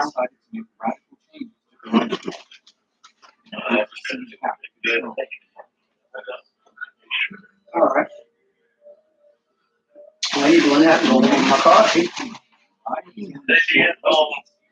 All right, they couldn't. All right, we can go. I got that law, but you got this experience of TransUnion. Okay, so I need to unlock it then. Okay, no problem. But I don't know which one it is though. Is there any way you can find out which one it is and I'll call it? the right one, but it's four of those credit unions down. The reason why I did that, not really, oh my God, the credit bureaus, because I had to put a lock on it because, like I told you before, my husband, he had a DPP card. He paid it off, but he missed like 69 pages what I had for the credit, guys. And basically, he had used my card, and I was like, I'm about to lock myself down because I was, sitting there dealing with the credit bureau, and I told them what happened. And they might have done it themselves, so I don't know what you can find in the bank, which one it is. I'll go fix it, and I guarantee you'll see it. Okay, just give me a call back, okay? All right, then you have a blessed warm day. Thousands made the pilgrimage to Las Vegas, but critics were rude. The New York Times said Las Vegas has become a state haven among stars. Mariah took a far, trapped in the cage of her own making.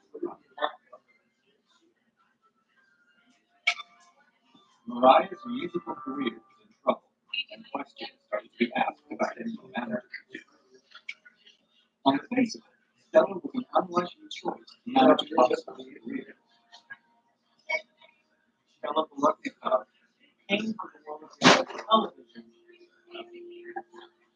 Stella knows how to play how tell you stuff you really want to hear, and tell you all the girl power and sisterhood. Hey guys, it is a whopping 23 degrees outside, and the wind is blowing really hard. It is cold, guys.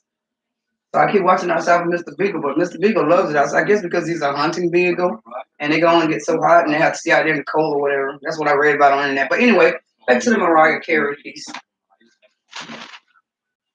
There will be no more interruptions. In March 2016, filming began for Mariah's World and White Knuckle Ride through her Sweet, Sweet Fantasy Tour. It's an insight into a world people might not see. Oh, amazing. They're so beautiful. Beautiful babies. And Monroe. That's Nick Cannon making her. Sharing the stage with their mom. Mariah going down the reality route. I thought it was a little bit strange. You're an iconic woman. Why more exposure? For me, it was more about, the process of documenting a tour. It was not good. The reality show was big on cheap laughs, cheap one-liners. It just had a very tawdry, no reason to be doing this except to get Mariah Carey's face out there. I felt it was a real step back. Mariah seemed to have fallen under the spell of another charismatic individual, and alarm bells were ringing about Mariah's grip on reality.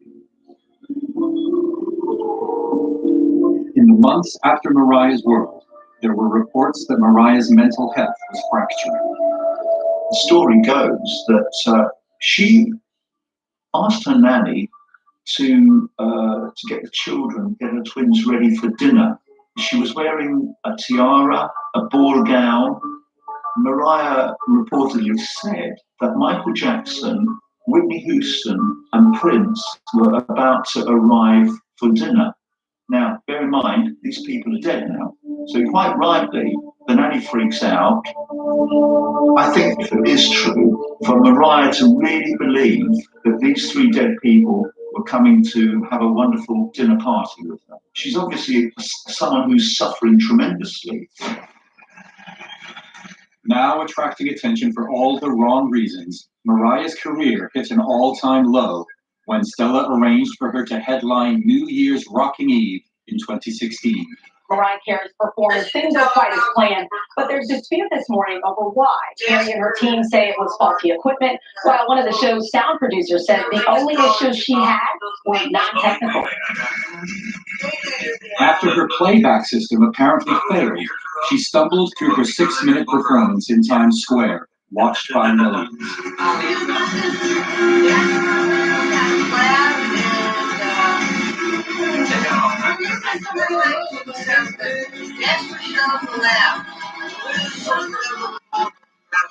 She kind of hilariously went along with some of the choreography and was giving kind of almost commentary as the song played. Others didn't see the funny side. There were people saying she's going out of mind, doesn't know what she's doing, this is embarrassing. she had this whole perceived history of stuff happening to her and bad decisions, and it just seemed like another. I think that whole New Year's Eve fiasco kind of fed into a lot of the narratives that played out about Mariah Carey throughout her career. The idea that she's a studio creation, that she doesn't sing live, that she's not authentic. And sort of all these things seemed to get staged in that one moment of a malfunction. Many blamed Mariah's humiliation on Stella Voloknikov. Inside Edition picked up on the recriminations. Mariah Carey's ex-husband is coming to her defense today. Tommy Mottola blames Mariah's own entourage for the New Year's Eve fiasco. My advice is that she should hire more seasoned and respected professionals to surround her and help her. By autumn of 2017, Mariah had split with Stella, but her mental health now appeared to be in free fall. Yay! Today's the day. Excited. Trying to get Fans were shocked by Facebook posts where she seemed to be in the grip of a mania. 2 L's, money line. Now she's flouncing and she's behaving in this odd way. I was my nails done. In case anybody cares. Chop them off. So you begin to think, again, why is she behaving in this way? Is it psychological?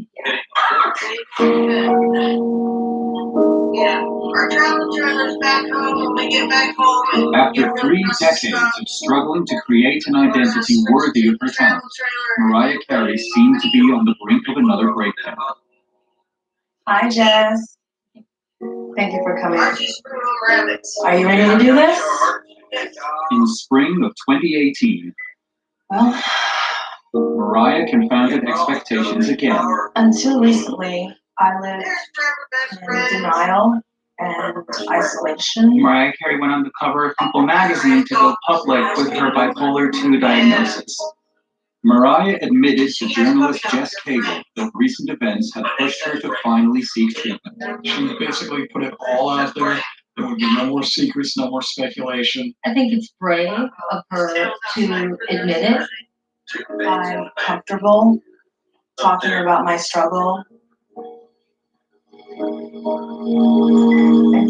Some commentators wondered if there was a pragmatic reason for Mariah's confession and quizzed ex-husband Nick Cannon on Vlad TV.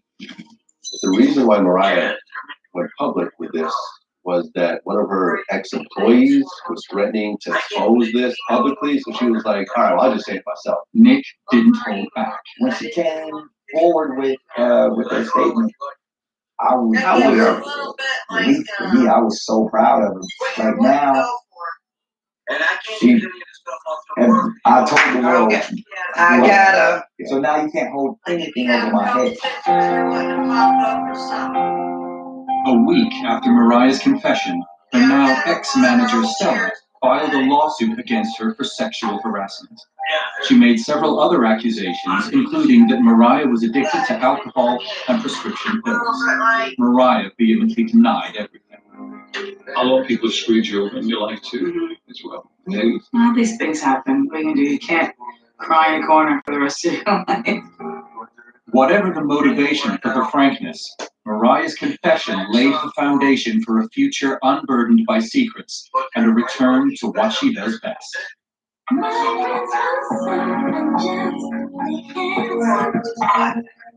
In September 2018, Mariah released GTFO, her comeback single showcasing a fresh twist on her R&B roots and a sultry new look.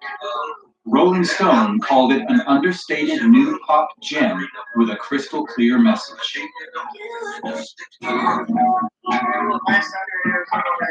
Great singer fulfills her destiny.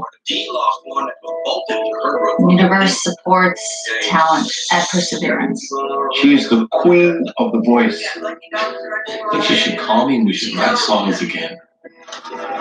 True singing, true writing, those songs they live forever. She has this desire to be the best, and that's what she does. My hope as her brother is that what's next brings her joy and happiness. Always keeping it here. Even in spite of roadblocks, even in spite of bad decisions that she herself has made, she's a survivor. She always comes back and she's always reinventing herself, so you just have to stay tuned. She's an incredible woman. She's beautiful. She's powerful. She's strong. She's more woman than many women. And yeah, she's the greatest diva I've ever met. Not sure. She doesn't have the world, which is the way to use this stuff. I got it. No,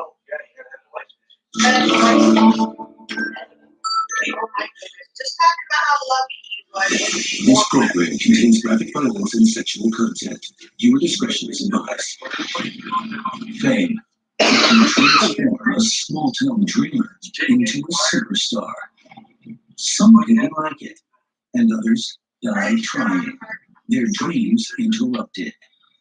One young woman moves from the Arizona desert to the Hollywood Hills to find glory on the silver screen.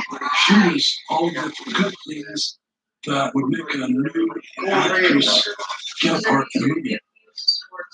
Young, thin, blonde, a little mysterious. She had a world of talent. She was very determined to follow her dreams. But those dreams become nightmares. You had bad guys who figured that they could find people who were looking to become famous and they could prey on them. Jane was a very attractive looking young lady. They saw her and she was a prime victim. I was in shock. I was in shock. Her rise to fame severed by real-life monsters. These were pretty savage guys, a sociopath and a sexual predator. And this actress is just one of many, many victims. There was no end to how much havoc these guys could raise with a woman in Los Angeles. And it's an unbelievable profession. Killed her. For aspiring stars like Jane King, sometimes the pursuit of fame kills. Los Angeles, a city where your life can change in an instant. Fame and fortune are just an audition away. Every day, thousands of hopefuls land in Hollywood, ready to be discovered, but very few ever make it. 28-year-old Jane King is determined to give it her best shot. She grows up a normal, small-town girl in Arizona. For fun, we went to the public swimming pools and hanging out with friends in the neighborhood. Now in LA, she's getting serious about her future, working hard to be an actress, juggling part-time jobs and acting classes. She might not have the most reliable transportation, but she hopes that's just temporary until she makes it big. For Jane, stardom is less a question of if, but of when. No matter the obstacles, she won't give up.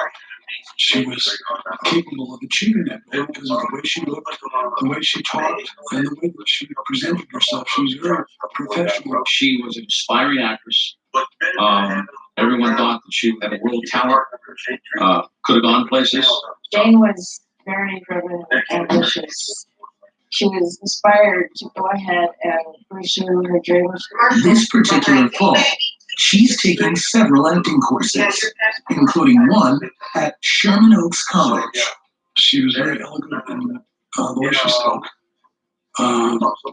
It was clear that she had been trying to achieve success for some years. She was all of the good things that would make a new actress get a part in a movie. One day, a classmate at the Sherman Oaks class approaches. He explains he's also a talent scout for one of the major studios. She's got just the right look, and he wants her to come to the next casting session. Trying to get a break in the business was very difficult. You almost had to know somebody to get an interview. There was no real front door when you get a degree in film and being sure to job. So this offer is huge. Maybe the beginning of a bright future. A few nights later, she's in another acting class. This time at the storied Scientology Celebrity Center in the heart of Hollywood. There were a lot of people at the time in both music, film, and TV who were Scientologists, and so the buzz would kind of be around town. You know, hey, go to the Celebrity Center. You might meet somebody. You might meet John Travolta. You know, she could be in this movie. After the session, some friends asked Jane to join them for a drink. She said, "No, I'll pick the bus up here at the corner of Franklin, and if she didn't get the bus, she would hitchhike from there."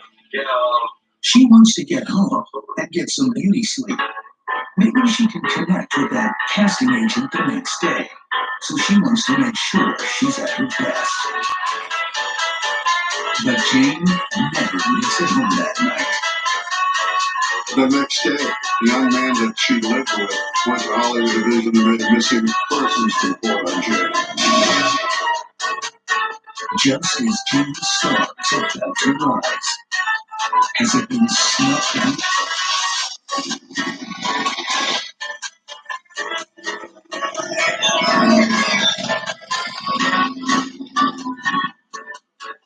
Jane's pathway toward fame begins in Arizona. After her parents' divorce, her mother moves Jane and her younger sister Judy to the suburbs of LA. It's a huge change, but the girls quickly fall for Tinseltown. My mother would take us on outings to the Hollywood area. We would go and look at the actresses and crushes on the sidewalk. I remember Marilyn Monroe, Elizabeth Taylor, Goldie Hawn, Carol Burnett. Seeing those stars on the Walk of Fame, Jane knows what she wants to be when she grows up. They're movie stars, and they were glamorous and beautiful. We were attracted because that kind of life. So Jane begins building it. She starts with a little celebrity styling. Jane and I were both fashion designers in our own right. We would design our own clothes, and we had fun. Wanting to show off her creations, she hits the town. We didn't have a vehicle.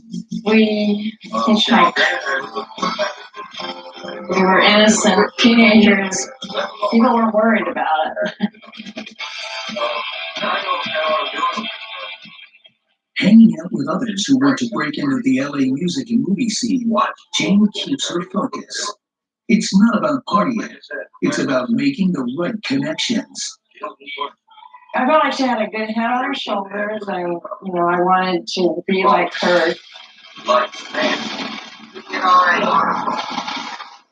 Some wannabe actresses slide into drugs and then, sadly, into prostitution when things don't go right. A lot of the girls trying to get in the movie business get into the prostitution business. If you can't make it in the movie business, you got to make it someplace else. And if you pick up a drug habit along the way, those that are struggling to do that might have to do it for a living. So Jane refuses to take that route. Smart and fun, she gains popularity in the LA social scene. Her bright personality getting her into exclusive places, backstage at concerts, private parties, in fancy hotels. We met a couple of rock groups. Eventually, she thought she was going to marry somebody that was in a rock band. Rumor has it, Jane even catches Mick Jagger's eye. She thought Mick Jagger was wow. Her soul. Jasper meant to be with Mick Jagger.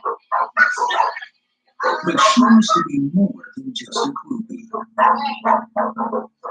She'll start by trying to model, but her main goal is to be an actress, a Hollywood star. Hollywood was something to be aspired to. When you were in a movie, people went and saw you, and you were 30 feet high, man. You're on the silver screen. Getting to the silver screen is a slow and expensive process. She moves into a tiny Hollywood apartment with a roommate. People are still leaving Portside. So that was all Jane worked several jobs to pay for acting classes and maybe meet the right people. So next She worked in nurses and restaurant work. we're gonna plan on People doing who came to Hollywood to be actresses or directors or writers, they all had day jobs. You've probably heard the story of the actress working as a waitress and got discovered. Her first industry jobs are as a print but I model. don't like little She wanted to be a model really bad and got a good modeling job. Right away, photographers notice she's a natural in front of the camera. She starts booking better and better gigs. This one here Though not every one turns out so well. Several photographers try to pressure her to show some skin. It was not a secret that there were bad things going on. It was something that you avoided if you weren't in the market for that kind of thing. And she wasn't.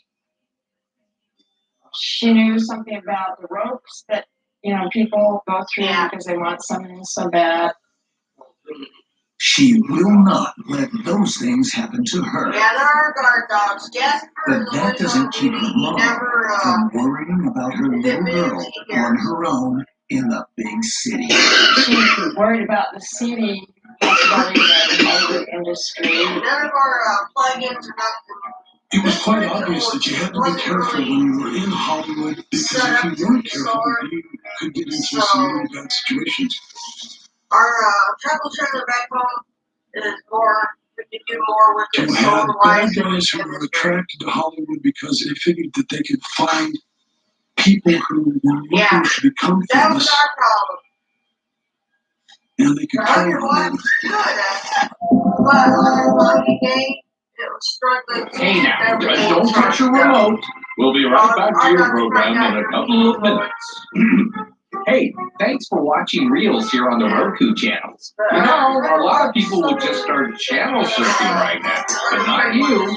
You can take this moment to pause, reflect, to think about what's for dinner tonight. Breathe in, breathe out, order out. Now here's something I'm doing I fine think yourself. you'll really enjoy.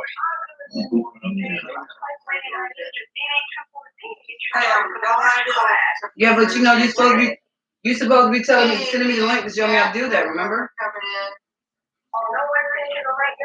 No, I talked to a young lady. I thought it was you I talked to yesterday, which I think it was. And you were supposed to be looking and showing me how to do that by sending me the link. Did you send it to me already? Want strictly to go to a different, all three.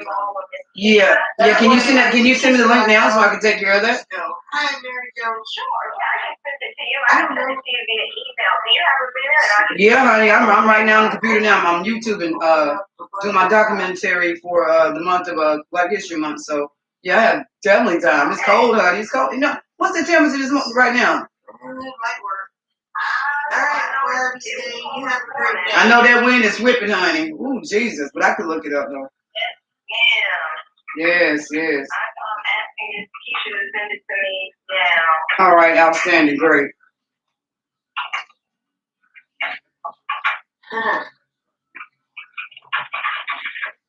Well, right now we use the generator to run our AC. And that's probably what we're doing with the travel trailer as well, because I was just talking to my friend Miss Becky here on YouTube. Let me turn it around or something. No problem. All right, thank you so much. No, you. Oh, I know. You were the one that was throwing the car away. See, crazy. Oh God. Y'all RVing up there, the grandstand, yes. But anyway, 69. I'm gonna sit it down for me, guys. Like them, she hopes one day to have her own star on the Walk of Fame. She was very determined to follow her dreams. She was encouraged to be a model and then go to acting. If you had the talent and you had the connections, you could become a big star. I mean, there were a lot of young people at that time that came up. I mean, it was big time. The Hollywood movie studios were making a ton of money. They were making movies left and right. Hollywood was a very glamorous thing to be in. She likes the modeling work, and the camera loves her. But she's really hoping it will help launch her acting career. She's willing to start at the bottom and takes whatever role she can as an extra, no matter how B the picture is. After all, practice makes perfect. And aside from talent, the industry is also about making connections, meeting new people, getting yourself seen. Eventually, her hard work gets her an extra role in Up in Smoke with Cheech and Chong. Then she's cast as a featured extra in the Academy Award-nominated film Looking for Mr. Goodbar, starring Diane Keaton and Tuesday Weld. Keaton and Weld are just the type of actress Jane wants to be. But her small successes don't translate to her pocketbook, and money's tight. In a city addicted to cars, she can't even afford to keep one running. Moving from the background to center stage would mean more cash, but it'll take more connections to get there. So Jane tries to expand her network. Like many hopeful stars in Hollywood, she turns to the Los Angeles Scientology Celebrity Center for help in the big time. It had established enough reputation as a Hollywood cultural I'm just trying to Straight University. that people would actually get involved to network with Scientology people that had some success. You know, like John Travolta had it going on at the time, and he was kind of the big star of the moment. So it was quite the little nexus in Hollywood. You know, it's kind of cutting edge. It was something different. The Scientology Celebrity Center also offers acting classes, and Jane signs up right away. Hello? Maybe this is the place to I've got it on be. mute. I remember Hello? Jane I don't know. Keaton standing. Hello, honey, are you there? Celebrity Center. You know, she was young and blonde, a little mysterious. She thinks of every angle in terms of getting famous, right down to her name. Her birth name is Evelyn King, but she doesn't think it's got a star quality to it. She decides to go by her middle name, Jane. Jane King, she thinks, sounds like a celebrity. Determined to make it, no matter how much hard work it takes, she also enrolls in acting classes at Sherman Oaks College. For $40 or $50, you could go and take a 10-week class that was 3 hours long, one night a week. And they would have A-list actors teaching the acting classes, the A-list ones like Michael Douglas, Robert De Niro. Robert De Niro talked about his work in the movie Taxi Driver. The thing that was interesting is you got to sit there and listen to them talk, and then you could ask questions and they would answer your questions. It's perfect for the always sociable Jane. She just wanted to make connections with people in the business and see if she could get a job interview to get an acting job either as a big player or a character actress. She knew that because she did not have any experience, she wouldn't be able to get a job as the star of a big budget movie. Oh, yes, I was on talk to someone about my account. So I can go back to school because it just says I need to talk to somebody. And I've been calling and I'm retired military and I'm trying to finish my degree. You turn some of these things down, sir. Please excuse me. I'm just YouTube and just trying to do a lot of things for the Army here. And I'm just trying to get back because I see that it says I owe $6,000. I'm trying to figure out $4,600 and some odd dollars. And basically what BA says, did I miss a course? And I was like, well, I've been out of school waiting for my coach to take care of this, but I'm looking at stuff that is just mind blowing. So, I don't know what I need to do. Sir? I'm Stacy Robertson. I'm trying to look on here. How do I find my ID number? It's been a while. But I'm looking it up. Jesus Christ, Lord help me. I don't know it right now.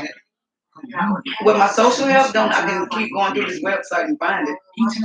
Because I'm on the Australian University website now. Yes, sir. Oh, you the dean, sir? Lord, you're so busy. Can you just transmit to the council or something? Maybe. Okay, yes, sir. I'm so sorry. They transmitted to the wrong person. Because I know you're extremely busy. I definitely know. In 34 years military, yeah, you're busy. STACY ROB. ROB is in boy, ERSON.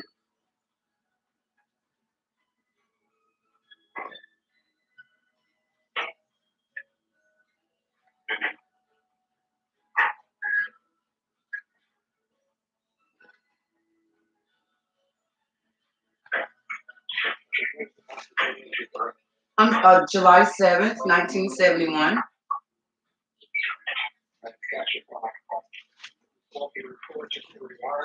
Yes, sir.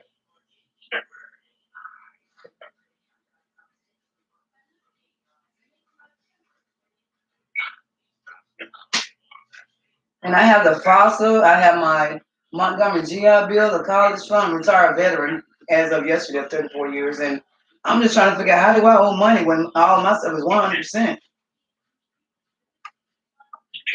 And then I called VA. It was like, well, tell the minister, or what do you call it, the counselor, that whoever deal with admissions, to send everything that I'm supposed to have. And VA says, hey, they're going to pay it.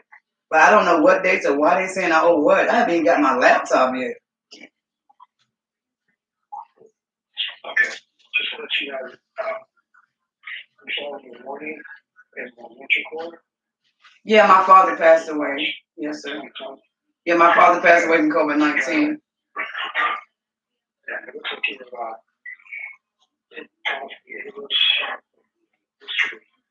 Yeah, I had to withdraw. Yes, sir. I had to withdraw because of the bereavement in my family. But my coach was supposed to take care of all that, but I see that she didn't. Oh, Lord. All right, thank you, sir. You have a blessed one, and thank you, sir. So the winter course, oh my God. I'm about to be taking those classes because I really need to. Sweet Jesus. American University. Your call may be recorded for quality and training purposes. For information on programs offered at Strayer University, please press 1. If you are a current Strayer University student, please press 2. If you are a former student or alumni, please press 3. I guess it makes me a third. I'm sorry, that's not a valid option. To re-enroll in classes, press 1. To request it. America has an education problem. The old system isn't working anymore. According to 2018 U.S. Census data, 35 million Americans over the age of 25 have put their college education on hold. Who's going to do something about it? We are. Strayer University wants you to graduate. And according to Strayer University survey data in December 2017, 90% of transfer students said Strayer was the right choice for finishing their degree. Find out more about all we offer at strayer.edu. Oh, guys, I'm sorry. Hold on. I'm sorry, guys. I just started talking to Strayer. Let me turn this up. Her roommate reports her missing the next day, but no one has heard from her since. She just didn't show up for class.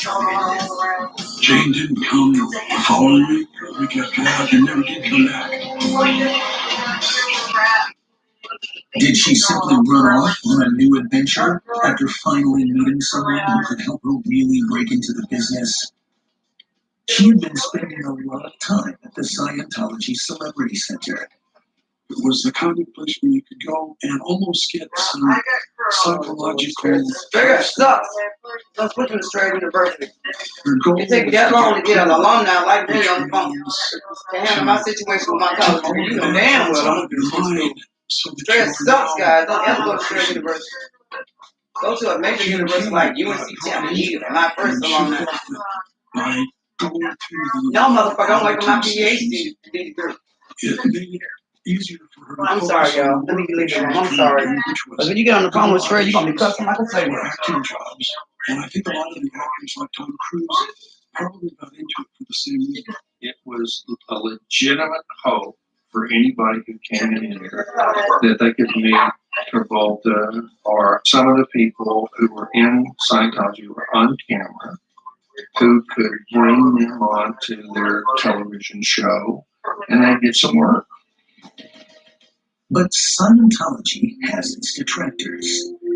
Yeah, the celebrities. If something bad happened, it was because you were doing bad things.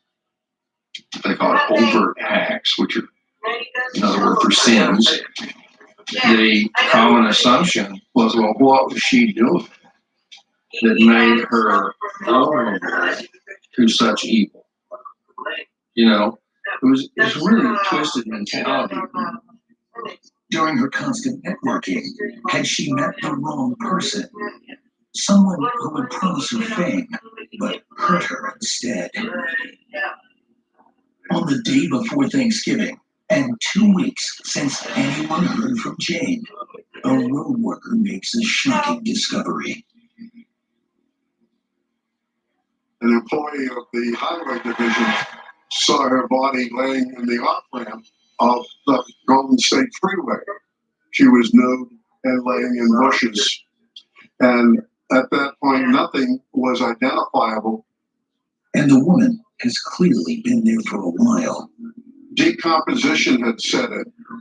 The coroner's estimate of death was probably 8 to 9 days. Because the body has been there so long, officers can't determine the cause of death. But the crime scene does offer some clues. This had to happen at night, obviously. You don't run around with nude bodies in your car and dump them in the daytime. The location of the body also indicates the killer is no stranger to Los Angeles. I mean, it was a pretty difficult trek to get there on foot, and they had the side roads, so it was obvious who was doing this knew the area. The coroner begins to piece together the young woman's last moments. The autopsy confirms ligature marks, 5-point ligature marks, neck, wrist, and ankles. She'd been bound and slowly strangled to death. She was definitely sexually molested.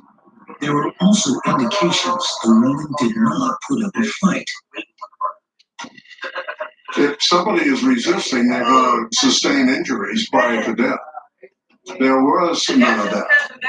It means she may have known her attacker.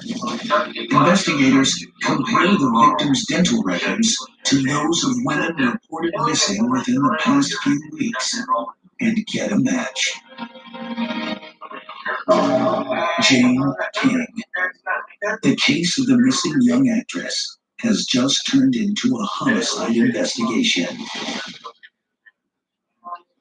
Detectives break the devastating news to her family. I can hardly believe it, that her life had been just wiped off the face of the earth. I was very, very distraught. Friends from the Scientology Celebrity Center recall warnings they'd received there. I took a class, it was an acting class, and Lucy Ball, I love Lucy, was the teacher. One of the things that she said during that class was when she came to Hollywood, young ladies would come with us on the train, and many of them would be picked up by bad guys. She said that is something that young ladies should watch out for. Now, one of their own has really been slain.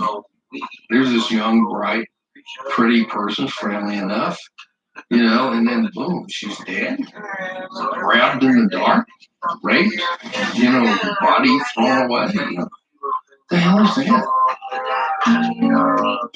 She was an actress trying to get her first job. She was a good person. She didn't deserve what happened to her. Who did these horrible things to Jane King? Investigators began digging into her life for answers. That's part of the investigator's job, is to develop suspects from friends and acquaintances, boyfriends, lovers. Given the evidence that she might have known her attacker, police start close to home. What about the roommate who first reported him missing? Maybe he was secretly obsessed. Got a bird in my hand, a book in my shoes. I want the dirt. I love that song. Hey. I love that shit. Found my clothes, I got the dirt. Yes, sir. Down in my dirt. I sang, yes, Jesus. Take the wheel, Lord. Woo! That's hot. I like that, baby, y'all. Hey, I got a bird in my plane. Some in my shoes. Hey, rock the house, Roy Biggie. Hey, woo! Hey, I like that. That's a pretty song, Jesus. And her, she wanted to express her Oh, have a blessed day, everybody.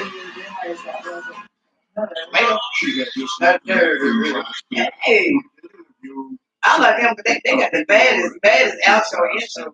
I got a bird in my hand, dog in my shoes.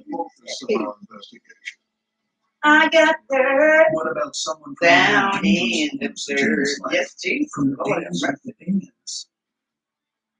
We looked at the people that she hung around with, but none of them fit the bill of what we were looking for. Every avenue of investigation leads detectives to a dead end.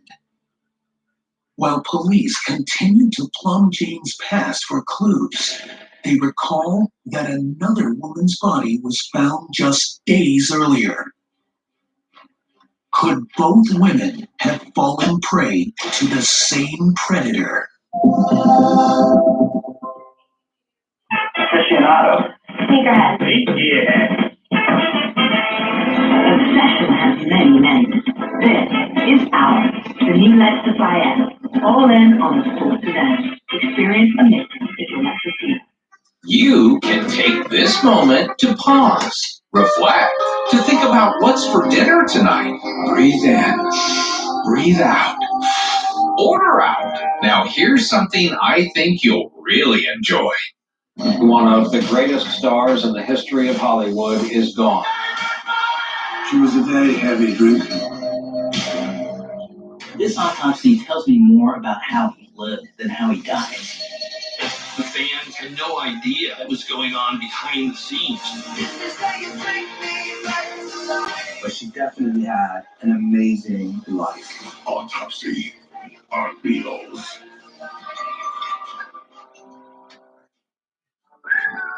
Oh, welcome back. Feet off the coffee table, please. Hey, you know, Reels is where you'll always find real lives, real stories, and real celebrities. But did you also know it's a real oasis, if you will? Just watch. Escape. Travel to other lives and other minds. The mystifying and the complex. The beautiful and the twisted. The lucky and the tragic. Unlock their mysteries and secrets.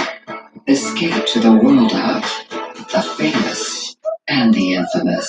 Escape to Reels. See? Our time's up already. Thanks for watching Reels on the Roku channels. And now it's back to our show. Bye now.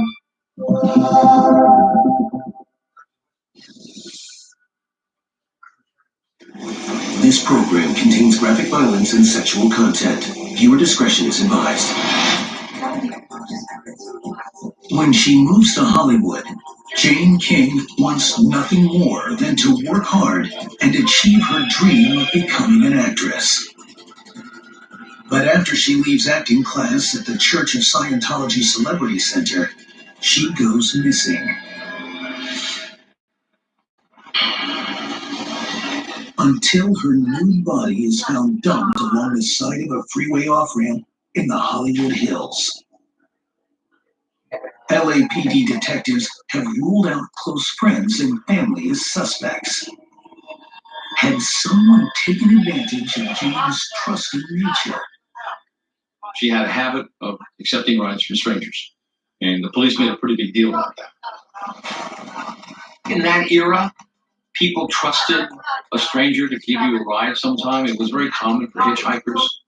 It was very, very common to see young girls on the side of the road, even in the Hollywood area, come on the ride and what have you. Investigators also suspect Jane might not be this killer's only victim. The body of a young woman had been found displayed in a similar manner on a hillside days earlier. She was nude, left in a bush area in the Highland Park area of Los Angeles. She was an art student who attended the College of Art and Design in Pasadena, California. Marks on the body are just like Jane's. You can see the 5-point ligature marks on her. The ligature mark around the neck, ligature marks about both wrists, and ligature marks around the ankles. That was one of the factors that started to connect the cases together. Investigators check other unsolved cases and uncover a real-life horror story. We got together with the Sheriff's Department and the Glendale Police Department and began viewing the evidence that they have, mainly the photographs of the victims. All the ligature marks were very prominent, and it indicated to us we've got a serial murder. The first victim, her body was placed nude in Forest Lawn area outside of Los Angeles. The second girl was abducted as her body was found in the LA County area. The third victim was found murdered and her body was dumped in the Glendale area. The terrifying truth: Jane King was the fourth victim in a serial murder case. She sacrificed, struggled to make it as an actress, and she was on the rise, only to be slain like the others and dumped on the roadside. Her body was not found until approximately 14 days later. In between that time, there were other victims, including a fifth young woman, as well as two girls, one 14, the other just 12 years old. 7 victims brutally murdered in less than a month, all left on Los Angeles hillsides. That's when we got together and formed a task force and began investigating, quote-unquote, the hillside strangler. Jane King's horrified loved ones reeled from the loss of the young actress with a bright future. Jane King could have gotten a job in the movie business doing big budget movies eventually, if she'd had the chance. She had a beautiful heart and soul, and she was a light. She was a light into the world. A light now snuffed out. Who is luring young women in Hollywood to their deaths? A lot of the girls that came out here at that time to make it in the movies, were pretty vulnerable because there were a lot of guys that were pseudo Hollywood agents, and they thought that they had a line of gab. Hey, listen, if you come to me, I can set you up. The fear was real. This was really happening in that town, and there were a lot of young girls getting murdered and their nude bodies being dumped around town. So young girls were in a panic. Amidst the fear and the media circus, detectives look for any connection between their victims. They were all very... Hey guys, moderators, please take over. I have to go to Walmart and get a couple things from Mr. Bigglesworth. Dogs are us. Love you so much. Enjoy. And they all were seen one minute, and the next minute just gone, vanished. There were a lot of girls attracted to the fame and fortune of Hollywood. A lot of girls are trying to be actresses, work as waitresses, but a lot of them got into prostitution. Not Jane King, of course, but several others who hadn't gone as far with their dreams. we had 3 of our victims that were prostitutes. Studying details of the crime scenes, investigators realize something that doubles the threat. This isn't the Hillside Strangler, but the Hillside Stranglers. I'll be back in about an hour. Working this because it took 2 men to position the bodies in certain places. Some of the bodies had to be lifted and placed. One guy couldn't have done this alone. A common trait among the victims' bodies gives police another good lead. None of the victims had any defense wounds in their body. It's very unusual in assault or rape cases where a victim hasn't fought back. And that led us to believe that, man, we're dealing with a power of authority in subject form. We believed they may have been policemen. A separate, very secret internal investigation launches to look into the terrifying possibility the killers might be LAPD. If Jane King had been approached by a cop after acting class, she surely would have gotten into the car with him. Then, on November 29th, just 6 days after the discovery of Jane's body, the Stranglers claim another victim. An 18-year-old kidnapped just outside her home. But this case is different.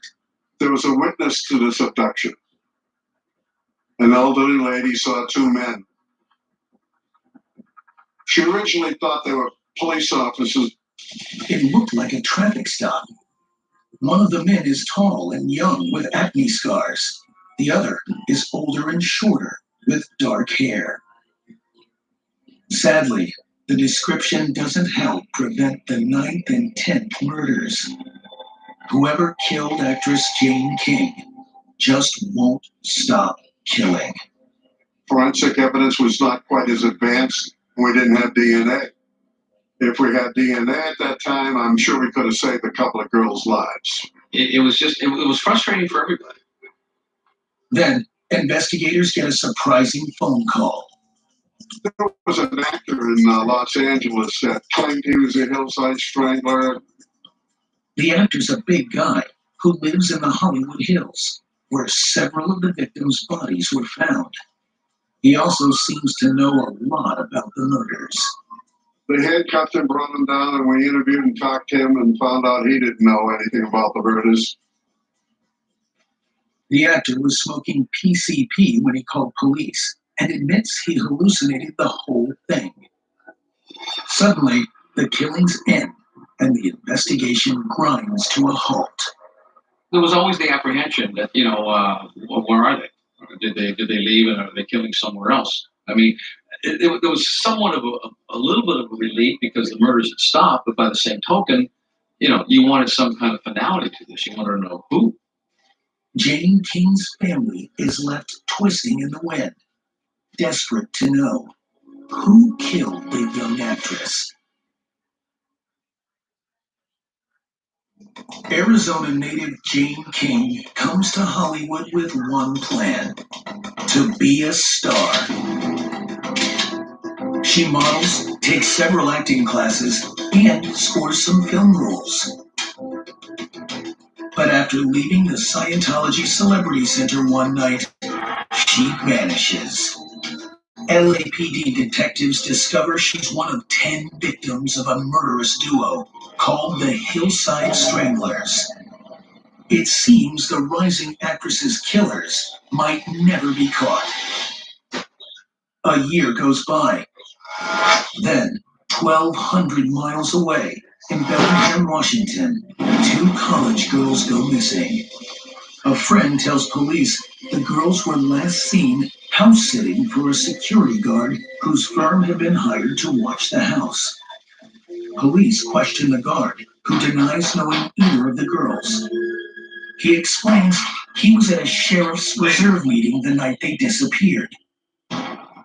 Investigators put out an APB for the girls' car. They found the car, and they found both of the girls dead and strangled in the back of the vehicle. Police also find a piece of paper with the address of the place they were house sitting and the name Ken written on it. The security guard who denied knowing the girls is named Ken Bianchi.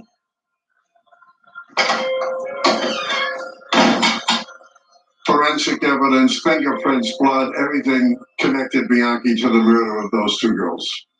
He's arrested and charged with murder. As investigators build their case, they discover Bianchi recently moved to Washington from Southern California. We were contacted by the Bellingham police, and they said, we got a guy from Los Angeles, and his name is Kenneth Bianchi, and his address is so-and-so. The address is next door to the Hillside Stranglers' 6th victim. The bells went off. Bang. We got a guy strangling two girls at Bellingham. We got a guy who lived next door to one of our victims in Los Angeles. And then it was easy connecting all the other dots. Is this one of the men who murdered Jane King? Detective Grogan goes to interrogate Bianchi. It's part of the worst things you have to do as a detective. Sometimes you got to sleep with the devil. Sometimes you make a guy an offer. They wanted to execute Bianchi in the state of Washington. California didn't have a death penalty at that time, so in the offer we made, you come down and tell us what happened in Los Angeles, and we will get the state of Washington to waive the death penalty. So he cooperated with us and said his partner was Angelo Bono, and gave us all the background, their relationship, where he lived. Angelo Bono is Bianchi's cousin. Bianchi says he and Bono abducted and assaulted all 10 victims together, including Jane King, but they took turns killing them. He murdered 5, Bono murdered 5. He says they tricked most of them into getting in their car by flashing a fake police badge. I mean, it's an unbelievable, chilling confession. I mean, you see him, he's looking at these pictures, and I remember one part in particular. He goes, killed her, killed her, killed her. No, didn't do her. Did her. No, didn't do her. Describing what he did and how he did it, and just the coldness of it, like matter of fact, like it was, hey, I get up in the morning, I kill a woman, I strip her, I dump her on the hillside. It was just the matter of fact way in which he did it. According to James Waite, Bianchi met Jane King in acting class. He tried to impress the beautiful actress by pretending to work for a big studio.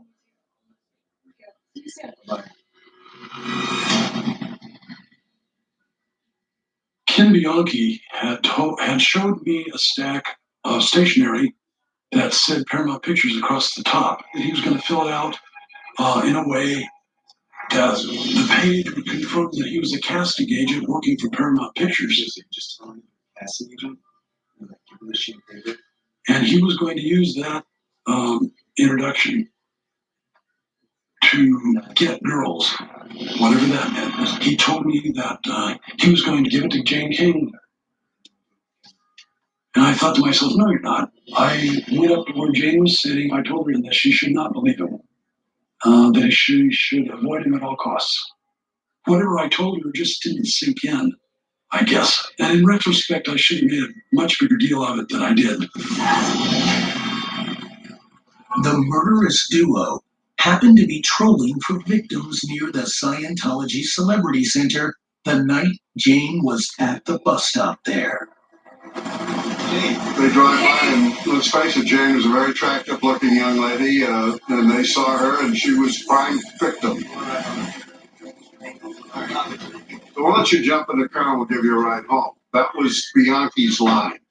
Now, once she's in the car, Bianchi strangled her. He didn't knock her unconscious at that time, but sufficiently enough to put handcuffs on her and took her to Bono's house. At the house, they each raped her. Then, Bono suffocated her with a plastic bag and twine.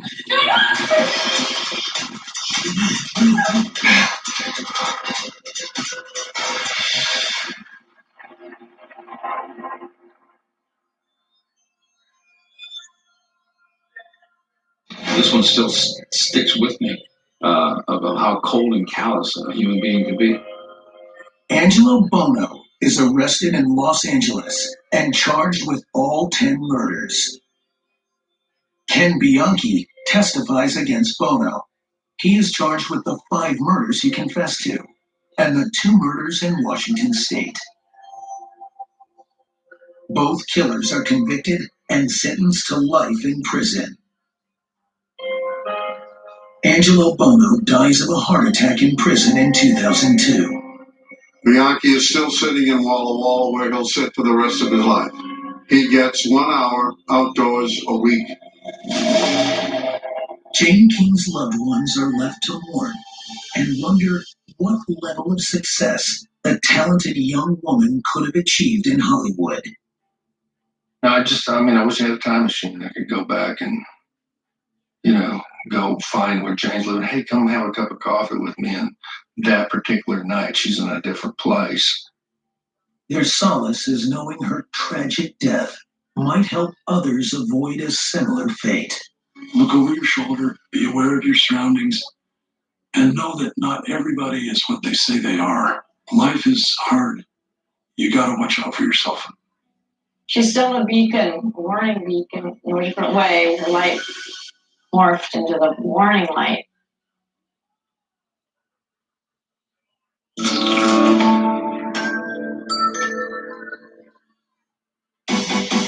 Her fans know her as the Princess of Pop.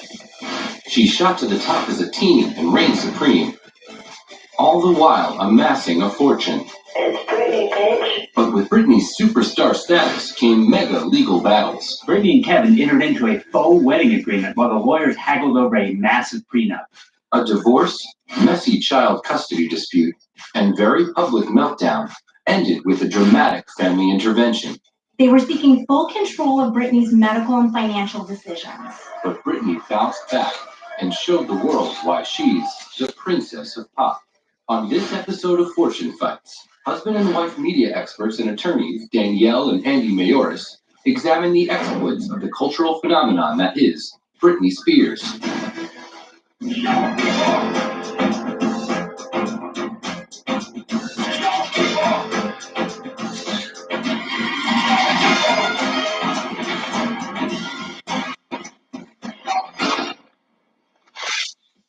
Los Angeles, California, a mecca for the entertainment industry, home to some of the world's biggest stars. Along its famous Mulholland Drive, multi-million-dollar homes are nestled in the canyons. It's here that celebrities like pop superstar Britney Spears retreat to their private lives. Protecting the family privacy is not uncommon for celebrities. They want to shield their children from paparazzi while they're still young and impressionable. But on the evening of Thursday, January 3rd, 2008, in the prestigious gated community known as The Summit, the peace and quiet was shattered when police got a call from the home of the 26-year-old singer. Britney was distraught and appeared suicidal. Britney was in the midst of a bitter custody battle with her ex-husband, Kevin Federline. That day, she had a court-supervised visit with her 2 young sons. At the end of the visit, Britney didn't want to let her boys go back to their father. This particular crisis was just one of many in a series of bizarre incidents. Britney locked herself in the bathroom with her 1-year-old son, Jaden James. She didn't want to give him back to her dad after the visitation, so cops were called. Police said that they thought she was under the influence of some sort of substance. Inside the home, police tried to talk Britney out of the bathroom. After hours of trying to talk her into coming out, the officers decided to use force. They broke down the door. Now Britney's son was fine, but she was another story.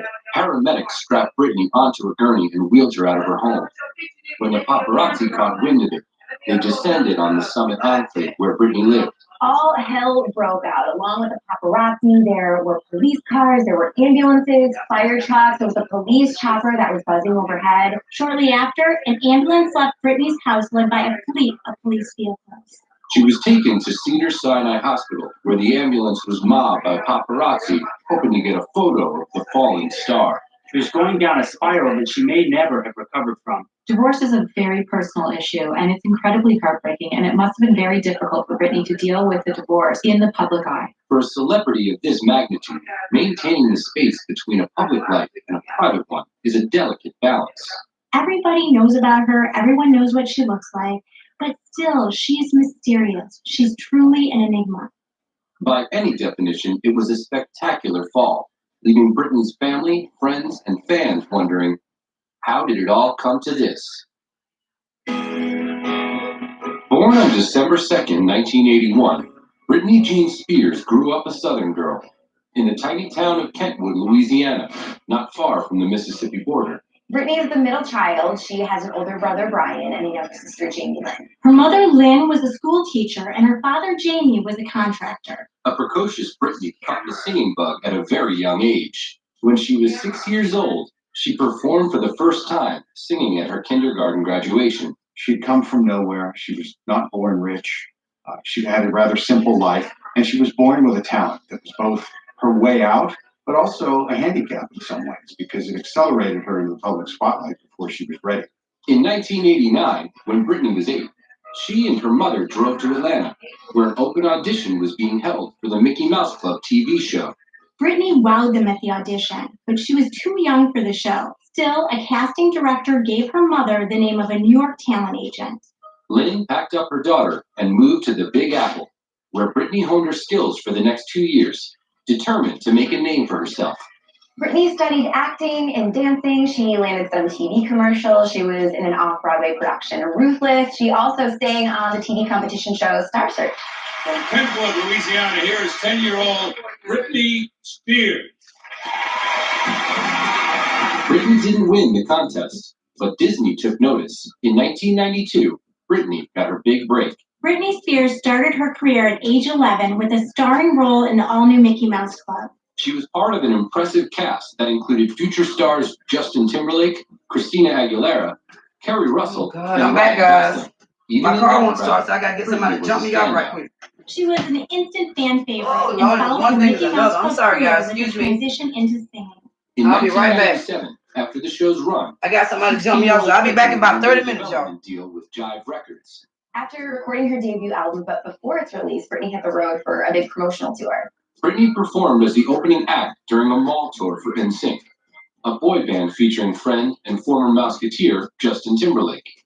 Getting herself out there in advance of the release paid off, creating buzz and valuable name recognition. Hi, I'm Britney Spears. Check out my new album at all Target stores. In late 1998, when Jive released Britney's first single, Baby One More Time, it shot to the top of the charts. Britney was able to find this balance between the wholesome Southern image as well as this new sexy look where she'd go out with these revealing outfits. Now for her, she was able to perfectly balance both. Britney was on her way to establishing herself as a pop icon. With her first album selling over 10 million copies worldwide, Britney was a millionaire by the time she was 18. Not only was her bank account growing, so was her popularity, as Britney began to be recognized everywhere she went. I'm just now starting to get, like you'll go into a store and people will be like asking you for your autograph and stuff, but it's flattering to me. I think it's really sweet. Yeah, well, you're a level-headed young girl, and I hope that you stay that way, and I think that you will. Just 1 year later, in 2000, her second album, Oops, I Did It Again, was an instant hit, with 1 million record sales the first week. She got everyone's attention with Oops, I Did It Again. She came out hot right away with the sex appeal. She started with that not so innocent look. And then before you know it, Britney is like full vixen pop star and kind of completely owning that space. In the early 2000s, not only was Britney Spears on top of the pop world, she was cutting one lucrative deal after another. Britney also had a multi-million-dollar deal with Pepsi to be their spokeswoman. This, in addition to 2 books that she published with her mother, helped Britney build her fortune. Along with her fortune came intense media attention. No matter where you looked, if you were in line at a grocery store, every single tabloid was Britney. If you turned on the TV, if it was your local news, it was Britney. Then the nightly news would come on, it was Britney. Then you'd go to the cable news, it was Britney. Adding to the fevered coverage was Britney's romance with NSYNC's Justin Timberlake, which began in 1999 after Britney toured with NSYNC. For 3 years, Britney and Justin were the it couple. The media lavished attention on them. They were everywhere. In 2002, she expanded beyond pop artist to actress, appearing in the film Crossroads. I was on my 3rd tour, and I just wanted to try something different. With her movie Crossroads grossing over $60 million, Britney was more than just a pop star. Britney was a powerhouse, securing the #1 spot on Forbes Celebrity 100 list in 2002. The magazine considered earnings and media exposure to determine star power. Britney had that in spades. By 2002, she was worth over $64 million. Britney Spears, at just 20 years old, was labeled as Hollywood's most powerful celebrity. She wasn't just a singer. I mean, she was the #1 singer at her time. #1 person around. Everybody knew her songs. The girl couldn't go from one room, probably in her own house, to another without being mobbed by someone. But Forbes cautioned against overexposure and wondered if the Britney brand could last. Within months, the answer would play out publicly, as Britney's personal and professional life suffered major blows, putting the young star under serious emotional strain. Having the pressure of having the career that she did, which was so much in the public eye, it would be natural and relatively common for someone to want to numb out of that. Impulsive decisions on stage and off peaked with a notoriously lackluster performance at the 2007 MTV Video Music Awards. It was really deemed a disaster by the fans, the media, and the critics. All eyes were on Britney, as attention-grabbing photos caused serious concerns. You're then surrounded by so many, people who are only going to be there to say yes. And unfortunately, you need somebody there to say no. And that's what will help keep you grounded. This was kind of the beginning of a very dark period for Britney. This dark period would drive her family to make drastic decisions. Britney's parents likely felt they had no other choice.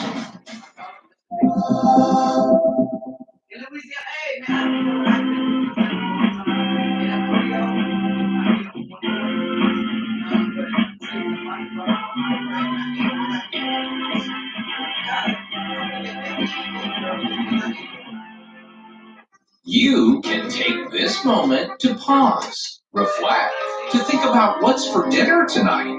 Breathe in, breathe out, order out. Now here's something I think you'll really enjoy. One of the greatest stars in the history of Hollywood is gone. She was a very heavy drinker. This autopsy tells me more about how he lived than how he died. The fans had no idea what was going on behind the scenes. But she definitely had an amazing life. Autopsy on Wheels.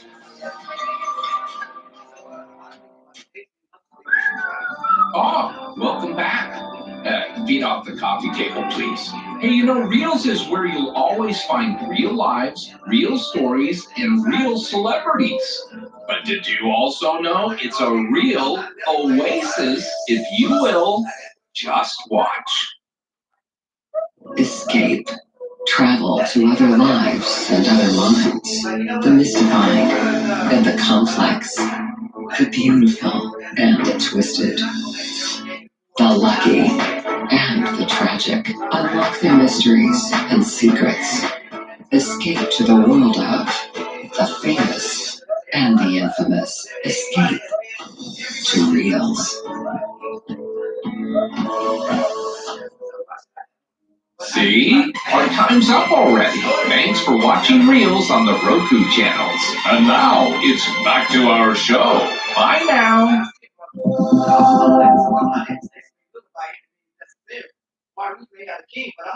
On Fortune Fights, attorneys Danielle and Andy Mayoris explore the legal ups and downs of entertainment's biggest stars.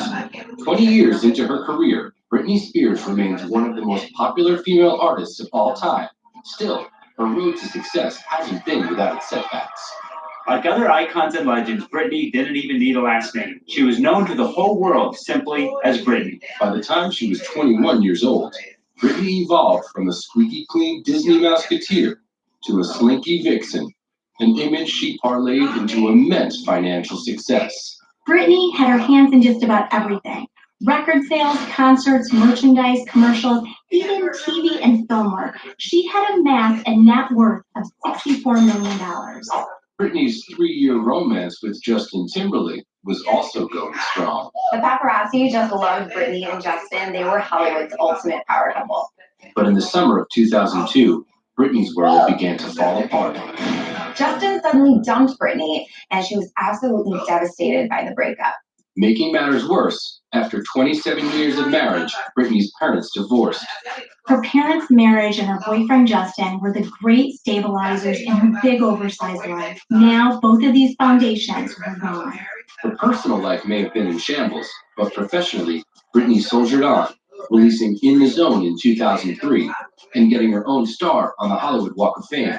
Britney also branched out commercially. In 2004, she created a fragrance with Elizabeth Arden called Curious. It did amazing. She was selling one perfume every 15 seconds. By the end of the year, Curious had grossed $100 million. Then in January of 2004, we got the stunning news that Britney was married. It happened in Vegas during a weekend with friends, including Britney's childhood crush, Jason Alexander. After partying all night, Britney and Jason hopped in a limo, went to the Little White Wedding Chapel, and tied the knot. Understandably, everyone in Britney's camp was shocked, and her mother was furious. She flew out to Las Vegas and met with Britney and Britney's management team, and 55 hours after Britney got married, the marriage was annulled. It was starting to look like the pressure of superstardom was taking a toll on Spears, as it had on other young celebrities. When they're confronted with challenges in life, they'll have meltdowns or they'll turn to substance abuse. You don't know how they're going to act. In April 2004, just months after her quickie wedding and annulment, Britney was at a nightclub in West Hollywood when she met a new love interest, a 25-year-old backup dancer named Kevin Federline. Like Madonna, like Jennifer Lopez, and I'm sure countless other pop stars. This was another romance that started with a backup dancer. Britney and Kevin hit it off and began a whirlwind romance. As soon as Kevin Federline was seen in public with Britney Spears, well, the media blew up. K-Fed was everywhere. The romance was quick. Britney invited K-Fed to join her on tour in Europe. Along the way, they documented their relationship for a TV series called Britney and Kevin. K.I. It's kind of interesting to see how we fell in love, got in fights, everything, it's just kind of there. I don't know how much fights and shit. What doesn't show all the fights? But you can feel the tension, it's cool. It's different. That June, after dating for just 3 months, Britney and Kevin got engaged. The quick courtship was followed by a whirlwind engagement of only a few months. They planned to marry in October, but after the media got wind of it, they moved the date up to September 18th. The move caused a big legal problem for Britney and her legal team because they were insisting on a prenup. The problem is, prenups take a long time to negotiate when you're dealing with these types of assets, and they didn't have the time. To keep the wedding on track, Britney and Kevin drew up another legal document. Britney and Kevin entered into a faux wedding agreement while the lawyers haggled over a massive prenup. Britney's ironclad prenuptial agreement was some 60 pages long, triple the average length. It carefully protected her vast array of assets and company brands, which left her with a net worth valued at $84 million. As part of the agreement, if Kevin and Britney divorced, Kevin would have no claim to the earnings that Britney made either before or during their marriage. The agreement included an unusual provision that provided even more protection for Britney. The prenuptial agreement included a clause saying that any gifts in excess of $7,000 would need to be addressed in a separate legal agreement, and she wanted to make sure in the event of a divorce that she was going to recoup that money down the road. There was also the standard celebrity clause that provided money for a spouse for every year married. The prenup originally called for Federline to receive $250,000 for each year of their marriage. But during the negotiations, Britney increased the offer. Britney upped the amount to $500,000 a year to speed up negotiations. In Britney's case, she may have agreed to pay more to get the confidentiality provision. Britney most likely would have been willing to be more generous in the divorce settlement to keep Federline from airing their dirty laundry in paperback form. 3 weeks after their faux wedding, with the prenup in place, Britney and Kevin legally tied the knot, but the honeymoon was short. Things started showing signs of fracture pretty early on. I think the honeymoon lasted, probably as long as one of their dances lasted. Within a year, 23-year-old Britney became pregnant, giving birth to a son, Sean Preston, in 2005. With the young pop star now a mom, the pressure intensified. With all of that attention, and from the record labels and the touring demand, and now she has a family to take care of as well. That's a lot for anybody. And for someone in her position at this time in her career, we saw that things were beginning to fall apart. Adding to the pressure was incessant tabloid coverage, scrutinizing every Britney move. Excuse us, we're trying to get a picture of Britney Spears. Join the club. Trying to be a parent is hard enough, but when you're trying to parent under the light of the paparazzi and everything you do is being scrutinized, it makes it that much more difficult. First, she was photographed driving with 4-month-old Sean Preston on her lap, and then a few months later, she was clearly looking very frazzled. She appeared to almost drop him out of her arms. But in May 2006, 24-year-old Britney was all smiles when she announced she was pregnant again.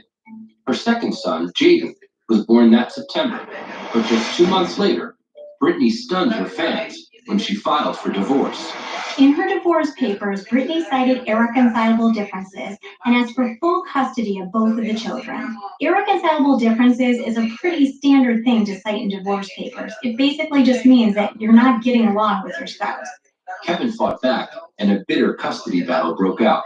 In 2007, while the couple was in and out of court, Britney's behavior became erratic. She started drinking more and using drugs. That's a very common reaction to divorce and the heartbreak that's involved in changing one's life in such a big way. Britney dealt with her heartbreak by returning to old habits, partying and going to clubs with celebrity friends. She also began leading the paparazzi on wild goose chases. There had been these instances of high-speed driving in and around LA. Her frustration with the paparazzi in LA had reached a boiling point. In January 2007, Britney and Kevin agreed to a joint custody arrangement for their children. The next month, she checked into a rehab center, only to check out the very next day. After Britney checked out of rehab, she went to Kevin's house so she could see her kids, but she was told she couldn't see them until she went back to treatment. That night, Britney drove to a local salon and shaved her head. Just days later, she attacked a photographer's car with an umbrella. Britney had reached the breaking point. Britney's loved ones decided enough was enough and she needed help. The singer psychiatrist called 911 on their behalf. By early 2008, 26-year-old pop superstar Britney Spears' life had fallen apart. On top of dealing with the aftermath of a highly publicized breakdown, Britney Spears. She's bald. Spears was embroiled in a custody battle with ex Kevin Federline over the couple's 2 children, 2-year-old Sean Preston and 1-year-old Jaden James. Federline ultimately received about $2 million. He also received half of the proceeds from the sale of their Malibu mansion, which was listed at $13.5 million at the time. Britney also has reportedly paid $20,000 per month in child support for each of the children. In September, following all the chaos of the past year, Britney returned to the stage at MTV's Video Music Awards. Britney's appearance at the VMAs was highly anticipated. This was her comeback performance. But it was hardly the moment her fans had been waiting for. She was a little sluggish. Her mind wasn't in it. Her body wasn't in it. She wasn't singing to the track on time, and that always looked super weird. I mean, it wasn't the Britney that we knew when she was on top of her game. Some people were very much concerned about where Britney's head was at. There were some out there who actually reveled in her downfall. After her disastrous VMA performance, things only got worse for Britney. Kevin took Britney back to court seeking full custody of the kids because Britney failed to take a court-ordered drug and alcohol test. In October 2007, the judge dealt Britney a major blow. The judge awarded her ex, Kevin, full temporary custody of the 1- and 2-year-old boys. In fact, Britney wasn't even allowed to see them alone. She had to be court supervised by somebody else in the room at all times. This is a very extreme measure that's done when the judge is worried that the parent isn't capable of safely interacting with her own kids. According to the order, Britney would have court-monitored visits with her children 3 times a week while undergoing random drug and alcohol tests. After the court ruling, Britney didn't spend her night at home. She spent it in her car, sleeping in a parking lot. We had these number of episodes in Britney's life, so we knew that she was battling emotionally, internally, and not necessarily knowing how to deal with this. In late October, Britney released her 5th album, Blackout. She didn't promote it, and it was her first album not to debut at the top of the charts. Hoping to revamp her struggling career, Spears called for reinforcement. Enter Sam Lutfi in Brittany's life. Here's a guy who said that he wanted to take her career, move it forward, get her back up to where she used to be. But many people saw him as a Svengali, some guy who was probably going to take her down a path that she really didn't want to go. According to some, Lutfi was in cahoots with the paparazzi, allegedly tipping them off about Brittany's whereabouts. It was just Brittany every single place you look. It all culminated with this really heartbreaking moment. On January 3rd, 2008, police were called to Brittany's house after she refused to give her children back to ex-husband Kevin Federline following her visitation. She was removed from her home and hospitalized. This woman has been through so much. She just seemed to be on top of the world just a few years ago, and this is just another huge blow. What started off as a custody dispute, as you said, ended up here at the hospital. Just days later, against the advice of doctors, Brittany checked out of the hospital. Then, on January 31st, police were called again after Brittany's family became worried. The singer-psychiatrist called 911 on their behalf. Shortly after, an ambulance left Brittany's house, led by a fleet of police vehicles. It was very concerning because this was the second time in a span of a month that Brittany had to be taken to the hospital for an emergency mental health evaluation. Brittany's health and well-being had quickly become her family's top concern. The day after Brittany's second hospitalization, her father went before a judge at the Superior Court in Los Angeles. Jamie asked the court to establish a temporary conservatorship for his daughter. This would give him broad control over her medical treatment, visitors, security, and daily life. In California, the legal test for conservatorship is whether the person is unable to provide properly for his or her personal needs or physical health, food, clothing, or shelter. It was a severe measure. Brittany's parents likely felt they had no other choice. Her downward spiral wasn't likely to stop without a dramatic intervention. Brittany would soon find her father taking control of every aspect of her life. This meant that Brittany no longer had the right to make basic decisions for herself that other adults take for granted. You can't get married. You can't buy a house. You really need to check in with someone else in order to make some of the basic decisions in your life to more important decisions in your life. So it's not something that is very desirable to have. The judge agreed it was needed, but with limits. Brittany's initial conservatorship was granted on an emergency basis, and the court would need to more fully evaluate her for the judge to grant the petition for permanent conservatorship. In the following weeks, as the paparazzi kept up its breathless coverage of Brittany, the temporary conservatorship remained in place. At the time, Jamie's lawyer said that he only wanted to watch over her assets while she was healing, and he said he would return control once she was well. With someone who's in the public eye like Brittany, it's probably very hard to trust whether someone is actually sincere in their care for her or whether they're not. So when she can lean on her mother and father, it is an incredible strength for her recovery and sobriety plan. During the next several months, as Brittany worked on her recovery, she began taking steps to regain control of her life. She went to court and secured more visitation time with her children, while Kevin kept full custody. But she also grew frustrated with the conservatorship. According to one of her lawyers at the time, Brittany was not comfortable with her father as her conservator. She believed that he had too much control over her life. She described her life as being without excitement or passion. She equated her situation to being in jail.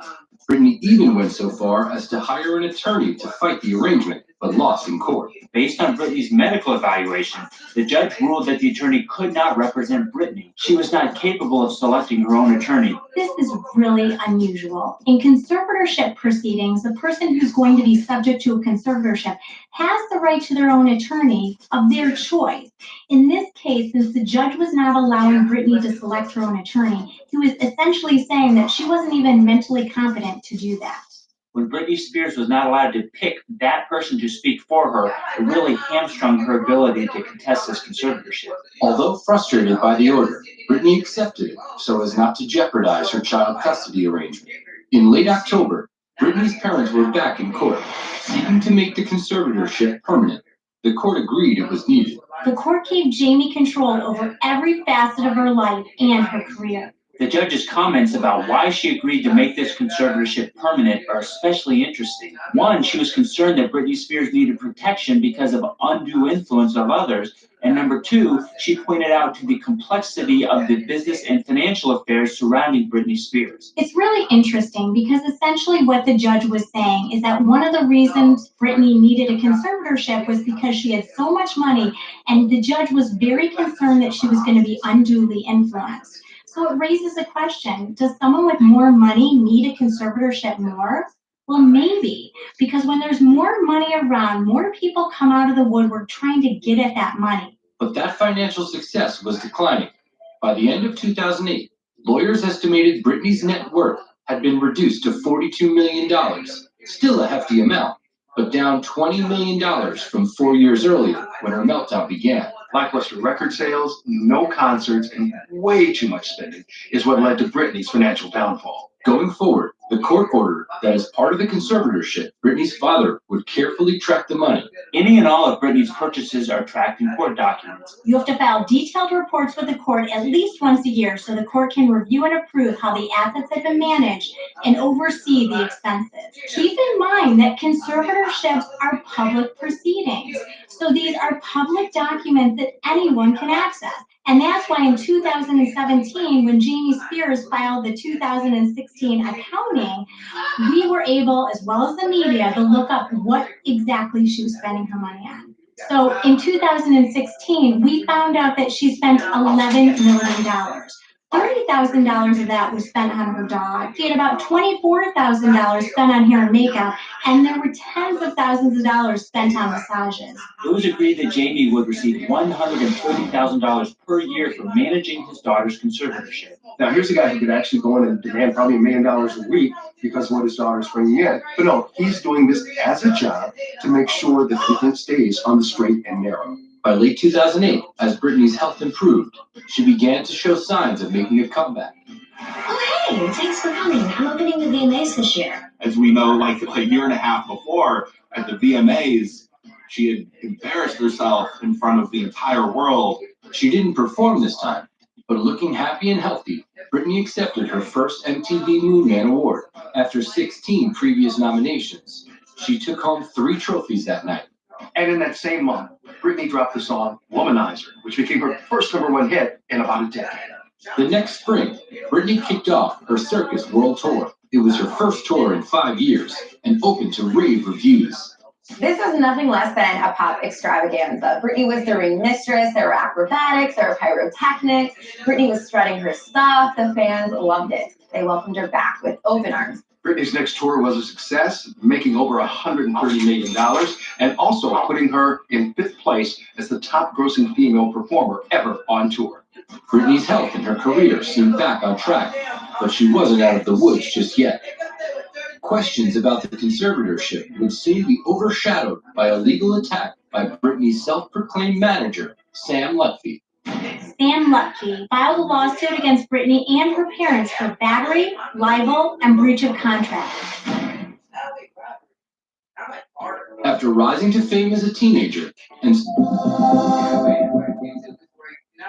Hey now, don't touch your remote. We'll be right back to your program in a couple of minutes. Hey, thanks for watching Reels here on the Roku channels. You know, a lot of people would just start channel surfing right now, but not you. You can take this moment to pause, reflect, to think about what's for dinner tonight. Breathe in, breathe out, order out. Now here's something I think you'll really enjoy. One of the greatest stars in the history of Hollywood is gone. She was a very heavy drinker. This autopsy tells me more about how he lived than how he died. The fans had no idea what was going on behind the scenes. But she definitely had an amazing life. Autopsy on Beatles.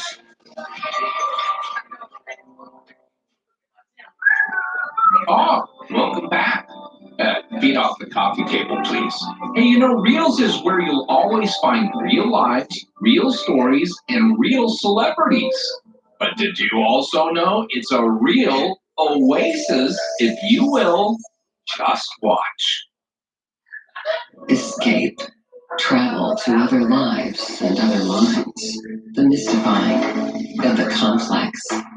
The beautiful and the twisted.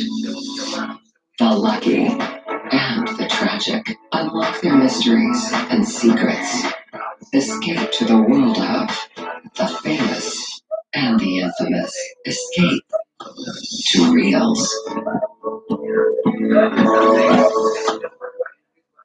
See? Our time's up already. Thanks for watching Reels on the Roku channels. And now it's back to our show. Bye now. Scoring hit after hit on the music charts. Britney Spears went through hell and back and had the divorce papers to prove it. After a devastating public meltdown in early 2008, 27-year-old pop superstar Britney Spears was back on top of the music world by the fall of 2009. She earned her career back and was a chart topper once again. Her single called 3 debuted at #1 on the Billboard charts. You know what that means? Britney was back. Despite her recent professional successes, Britney's parents still wanted to protect her from what they viewed as one of the major negative influences in her life, which brought them back to court. The judge granted a restraining order to protect Britney from those that her parents felt were improperly influencing her. This included primarily Sam Lutfi. According to Britney's family, Sam Lutfi, the man who'd been by Britney's side for months, contributed to their daughter's breakdown. He was with her 24 hours a day, 7 days a week, leading up to her meltdown in early 2008. In a 6-page declaration, Britney's mother, Lynn, described Lutfi as the man who inserted himself into my daughter's life, home, and finances. In the court papers that were filed, they were saying that Britney needed to be protected because otherwise she was going to be in physical harm and there was going to be interference with the medical care that she so desperately needed. And according to Lynn, Sam told her, "You'd better learn that I control everything." The judge issued a restraining order that he needed to stay 250 yards away from Britney at all times. But Sam Lutfi wasn't having any of it. Bogus restraining order, I'm gonna feel right now, you mean? The bogus conservatorship, you know, for someone who can go on tour and dance around. And, I don't know, it's the same routine, same song. It's like, when's this ever gonna end, man? When's it ever gonna end? Despite her legal troubles, Britney was making strides in her personal life, finding love again with 37-year-old Jason Trawick. 10 years older than Britney, Jason began working with her in 2006 as her agent. Jason was Britney's rock. He was there for her during her breakdown, and he was also there to help her reshape her image during her comeback. In 2009, Britney and Jason began dating, but if she ever wanted to walk down the aisle again, it wouldn't be up to her. Britney could not get married or make any other decisions of consequence without first obtaining her father's permission.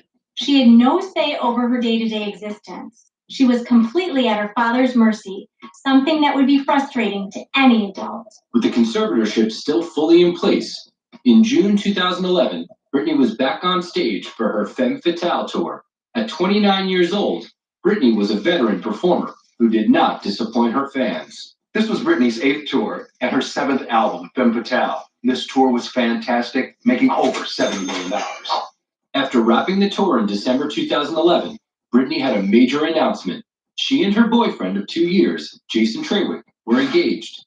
According to sources, Trawick adored Britney's then 5- and 6-year-old boys. Not only was Jason preparing to take on the role of stepdad, but he acquired another important role in Britney's life too. Britney's father, Jamie, agreed to petition the court to be co-conservator with Jason. According to Britney's attorney, it was her idea, and the judge did appoint Jason as co-conservator. But what we should note, it wasn't co-conservator over everything. It was just co-conservator over Britney's medical decisions. So the financial empire of Team Spears was still being controlled by Britney's dad. Jason agreed, and in addition to helping oversee the conservatorship, he took on a new role as Britney's manager, negotiating a new lucrative deal for Britney. Britney is one of the biggest pop stars in the world.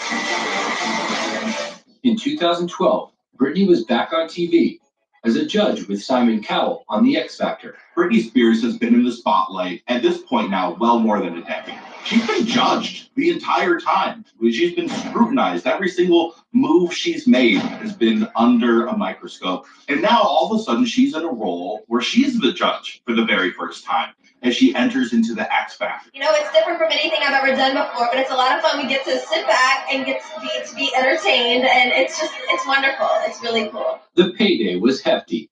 Initially, Simon Cowell's camp offered her $10 million. But Britney thought, hey, I'm worth a bit more than that. So she countered with $20 million, and she also said she would take media training. Britney left the show after one season amid rumors of having zero chemistry with Cowell. We're talking Brittany and Simon Cowell, two mega personalities at this point. And they're not meshing. He claimed she was awkward on camera and found it difficult to talk to the judges about the contestants. She had signed up for judging, but was ultimately uncomfortable giving negative critiques to contestants. She wants only the best for them. And so she's having a hard time kind of scrutinizing them. This is something that she just doesn't want to do. Emotionally, physically, it feels foreign to her. And Cowell, this is everything that he's made of, right? This is his MO. Many viewed that as a good thing. She was empathetic. She sympathized with the performers, and we liked her. So in the end, it was a brilliant communications move for her. Being a judge on the X Factor was the exact move that she needed to recover from any negative publicity that was lingering from previous years. But soon, another nasty legal battle reared its ugly head after Brittany's former self-proclaimed manager, Sam Lutfi, filed a lawsuit. Sam Lutfi filed a lawsuit against Brittany and her parents for battery, libel, and breach of contract. He claimed to be owed compensation as Brittany's manager if Sam Lutfi was about to go to trial. In the lead up to the trial, the judge ruled Brittany would not have to give a deposition or testify because of the conservatorship. Brittany's management team would go to great lengths to avoid the pop star having to answer questions in a deposition. They argued that the questions would be difficult for her and her testimony could somehow be leaked to the media. The stress of the deposition could have had a very negative impact on her psychological well-being. But as testimony got underway, sordid details emerged about Brittany's 2007 meltdown. Lutfi leveled allegations of rampant drug use by Brittany, claiming her erratic behavior was due to drugs, which he tried to help her quit. He also claimed that Jamie Spears threatened his life. Lutfi claimed that Jamie struck him and he was entitled to damages, even though he suffered no physical harm. And Lutfi claimed a tell-all book written by Brittany's mother defamed him and led to death threats. But halfway through the trial, there was a surprise. The case was suddenly dismissed. He didn't have a legal leg to stand on, according to the judge. The judge threw out all of Lutfi's claims, including the claim that he was due 15% of Brittany's income during the time he worked with her. The judge ruled there was no actual written contract, and the judge didn't think there was enough evidence of a verbal contract to justify Lutfi's claim. So the judge threw it out. Now, while this may have seemed like a victory for Team Brittany, he was threatening to appeal, and he did. The appeal would put Brittany on the legal hot seat. In the past, Brittany had escaped having to sit for a deposition because the court felt that she was not psychologically capable of answering the questions and it would actually do damage to her. But at this point, she could no longer use that escape route. She was going to be forced to sit under oath and answer a lawyer's questions in a deposition. In late 2012, Pops...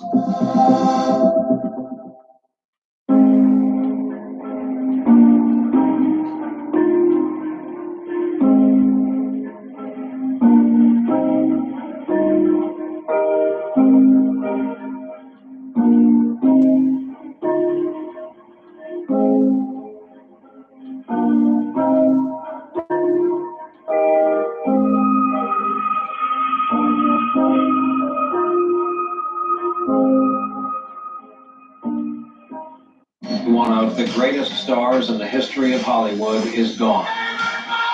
She was a very heavy drinker. This autopsy tells me more about how he lived than how he died. The fans had no idea what was going on behind the scenes. But she definitely had an amazing life. Autopsy on Beatles.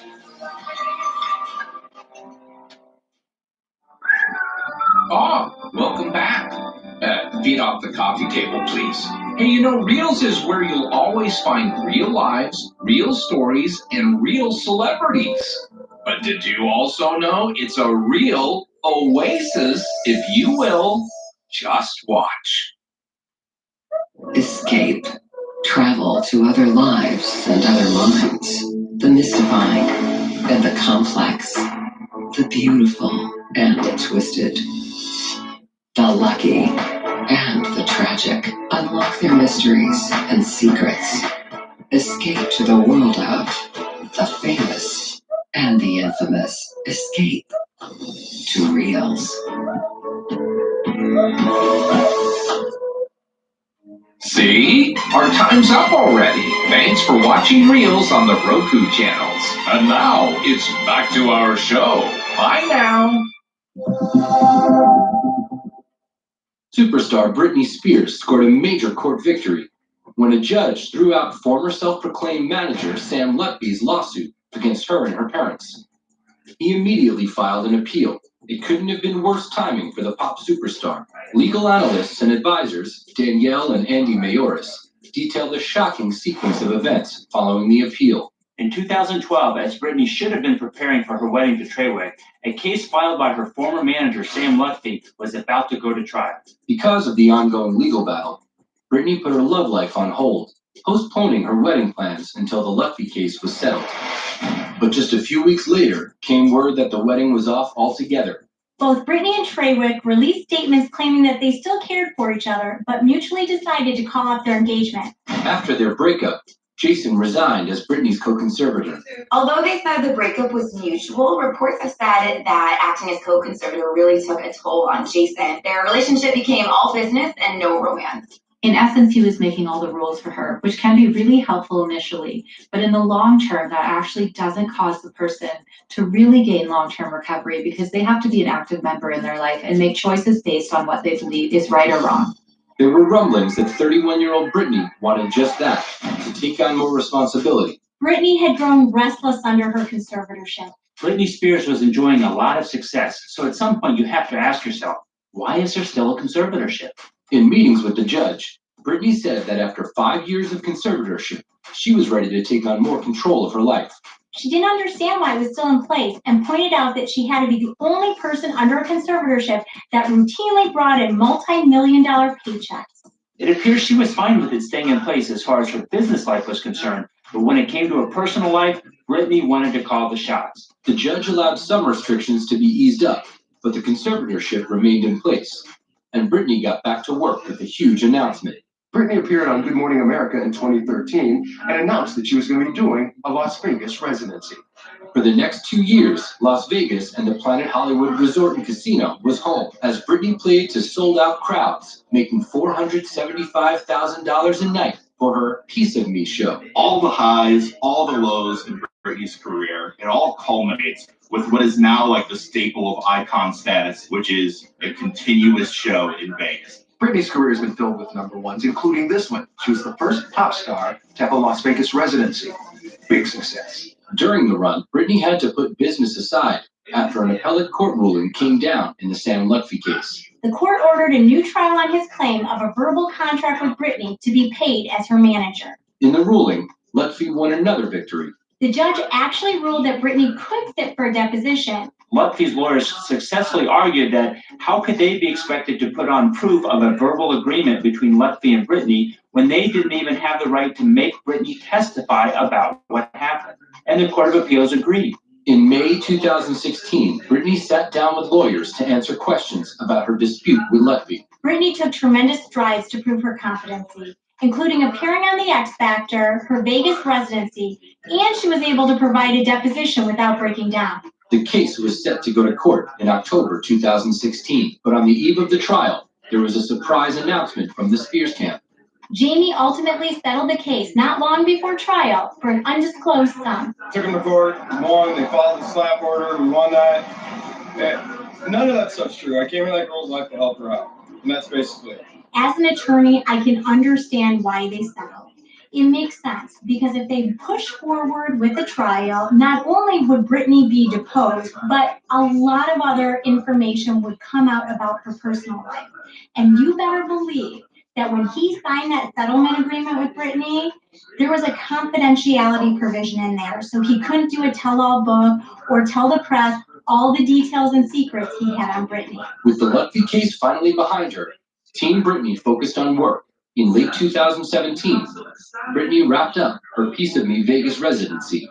As of February 2017, the show had grossed $120 million and attracted 700,000 fans, making it one of the most successful shows in Las Vegas. It's pretty incredible to look at where a person can come in just 10 years. 2007, that was as dark as it gets. And when you look at where she is today, I mean, she's killing it on a regular basis. It came to a point where Britney had to save herself. Her handlers, advisors could put her in the right situation, which is what they did. She needed publicity, And she needed to be exposed in a way that she hadn't been before. She needed to be shown as a performer that had many talents, who could do some acting, who could do some comedy, who could do serious albums. Her handlers did a very good job of putting her in those situations, and she delivered. In the years since her breakdown, many people, including the pop star herself, have said that her father saved her life through their conservatorship. There's little doubt that this conservatorship process was instrumental in rescuing Britney Spears and reviving not only her personal life, but her career. I think that in a weird way, it turned out to be a benefit to her from a public relations perspective, even though her father probably never intended it that way. It's a career that has spanned decades and generated millions. I feel like to a degree we've all kind of grown up with Britney and are pretty well aware that at this point she's not a teeny bopper teenage star that she was in the 90s. She's a woman. She has a family. She has kids. Britney still shares custody of her kids with her ex, Kevin Federline. And after a long and public battle over child support, the pair has reached a settlement. According to sources close to the negotiations, Britney agreed to pay Kevin thousands more a month on top of the $20,000 she'd already been paying. The star has long since moved on with her love life, having been linked romantically with model and fitness trainer Sam Ashgari since 2017. It seems as though Britney has stabilized in her recovery. She has her children back. She seems to be in a happy relationship, and she's able to engage in her life without any scandals. Britney's success, both personally and professionally, has sparked renewed talk of ending the conservatorship. This is a very unusual situation. Conservatorships are usually put in place for somebody with mental deficits or somebody older who may have dementia. It's extraordinarily rare for somebody with the capabilities of Britney Spears to perform on stage, to perform on TV, to bring in tens of millions of dollars, and not even be able to make basic decisions over her own life. At some point, this has to stop. According to reports, Britney's dad, Jamie, is actively consulting with her medical team to determine whether the time is right for the conservatorship to come to an end. Conservatorships are not all bad. Conservatorships serve a purpose. When someone has a mental illness, when someone has gone off the rails, a conservatorship is the perfect tool to help get them back on track. Taking responsibility for her life back into her own hands is a challenge that many believe she's ready and able to tackle. Considering where she was just a decade earlier, Britney's comeback is astounding. She turned around her personal and professional life, rebooted her image, and ended up on top. And all along the way, she had a dedicated fan base rooting her on. Maybe this time the good times are here to stay and the troubles of her past are really behind her. She's long reigned as the princess of pop, but she just might be proving herself to be the comeback queen.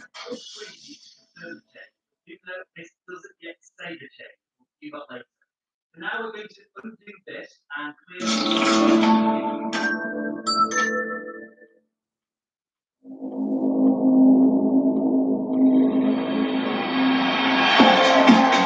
Internationally acclaimed designer and celebrity icon Donatella Versace radiates elegance, confidence, and style.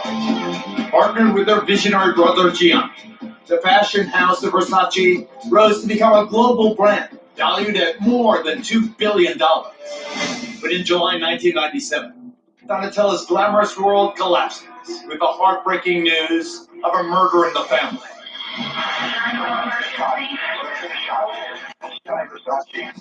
People were absolutely blown away that somebody could have murdered Versace in cold blood. A manhunt begins to find Gianni's murder. Police quickly learn he's killed before, and viciously. Once he got a taste for blood, there's no stopping him. So the FBI and Miami police throw a security net around the island. By creating these chokeholds, we drove him into a corner. But will this spree killer ultimately escape justice? There is no turning back. He realized, might as well go out with a bang.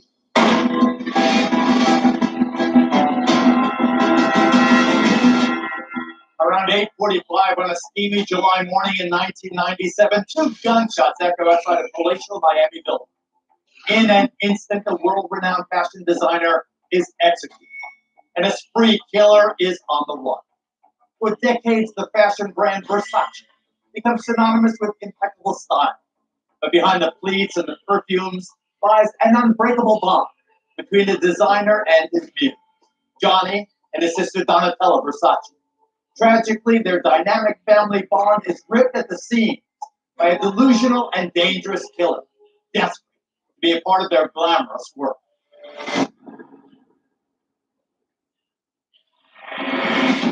July 15th, 1997. Gianni Versace leaves his Miami Beach mansion and takes his morning walk to the local newsstand. He would buy his daily paper, any fashion magazines, and get his coffee and walk back to the villa. It was just part of his morning routine.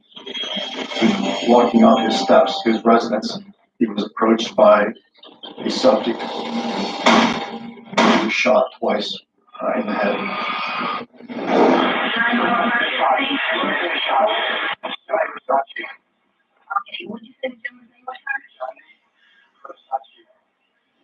When Miami Beach Lieutenant Carlos Noriega arrives at work that morning, he receives a strange comment from a fellow officer. As I entered the police station, I ran into an officer who was exiting pretty hastily, saying to me that he would hate to be me on that particular day. I raced up to my office and immediately was informed of the incident involving Gianni Versace. Gianni Versace, the famed designer and Miami Beach fixture, is shot twice in the head at point blank range. As Versace lies bleeding on the steps of his villa, the killer sprints from the crime scene. Gianni's boyfriend and his friend inside the villa heard the gunshots and came running out immediately. The friend of Versace gave chase, following the shooter into the 1200 block of Collins Court. At that point, the shooter turned around, pointed the gun at him. Versace's friend stops in his tracks, now facing down the barrel of the gun that mortally wounded his celebrity friend. But strangely, the assassin does not fire. He flees. He managed to escape down the alleyway and head into a local parking garage. Fire rescue units responded and immediately provided aid to Gianni Versace, and within minutes they transported him to a trauma center.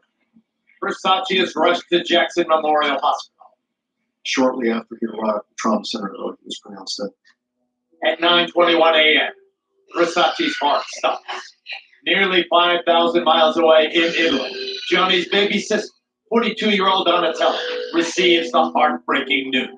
There's no grief like the grief of losing the person that is your best friend, your confidant, your mentor, your protector. Donatella lost more than just her brother. She lost most of her world that day.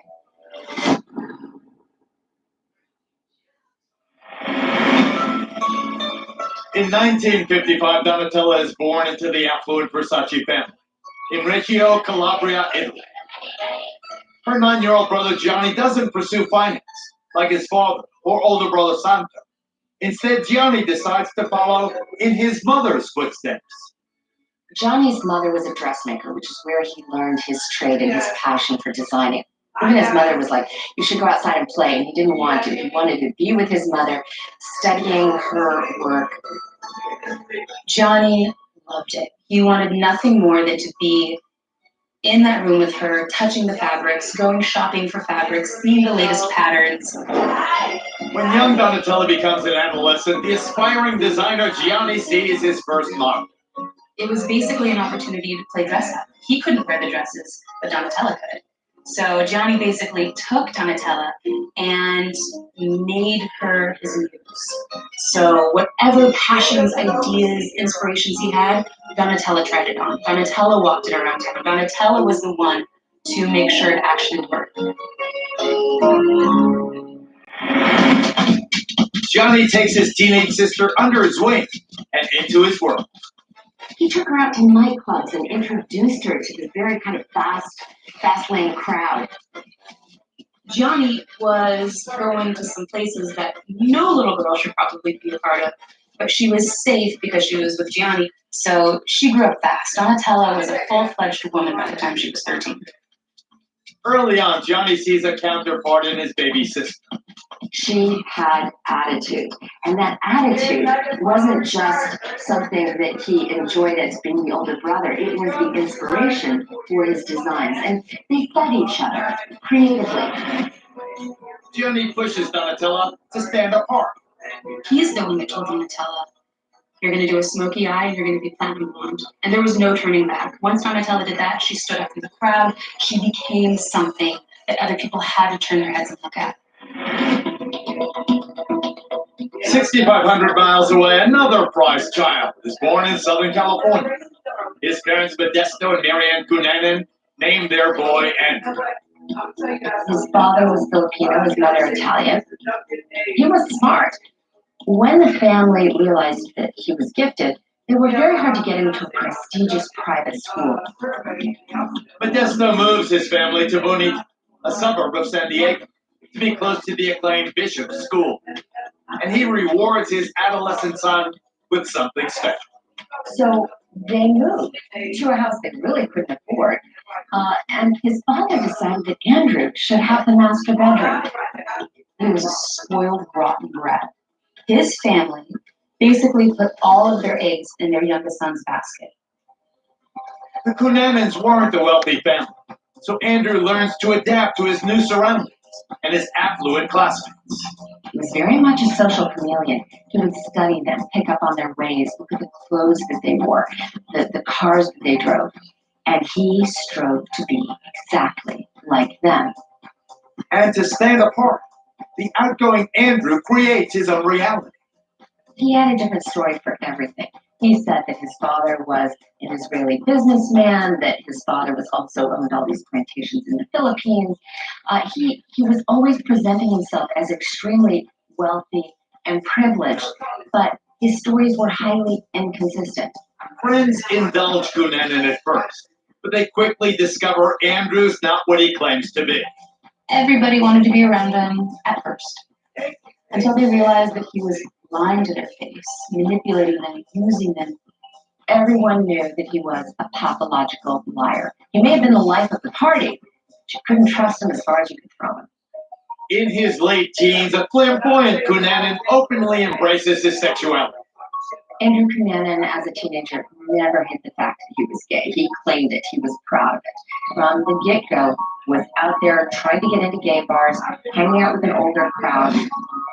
Starved for attention, Cunanan receives a cheeky acknowledgement from his fellow classmates upon his graduation from Bishop's. In the yearbook, he was named most likely to be remembered. At a certain point, these people just didn't take him seriously, and he hated them. He hated not being taken seriously.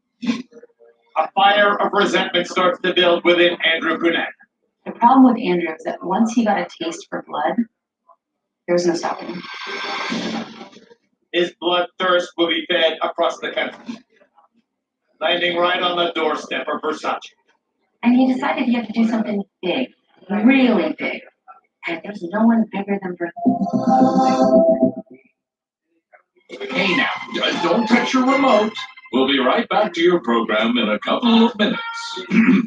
Hey, thanks for watching Reels here on the Roku channels. You know, a lot of people would just start channel surfing right now, but not you.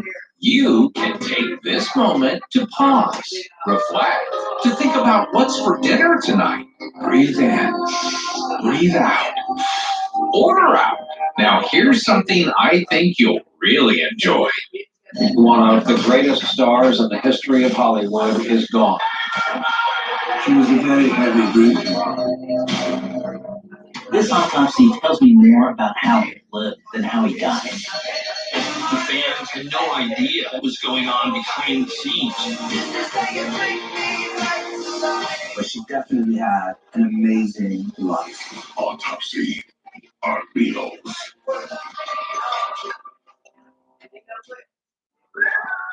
Oh, welcome back. Feet off the coffee table, please. Hey, you know, Reels is where you'll always find real lives, real stories, and real celebrities. But did you also know it's a real oasis, if you will? Just watch. Escape.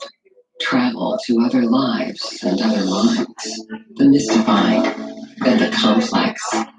The beautiful and the twisted. The lucky and the tragic. Unlock the mysteries and secrets. Escape to the world of the famous and the infamous. Escape to Reels.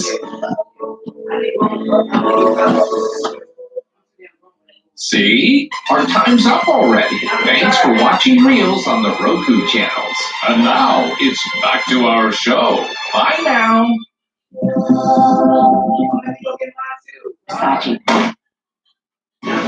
July 15th, 1997. Donatella Versace is shocked to learn her designer brother Johnny is murdered in cold blood outside his Miami villa on Ocean Drive. The police descend on South Beach, searching for the escaped murderer, who is armed and dangerous. Authorities know that catching the killer quickly is critical because the victim is a Versace and the world is watching.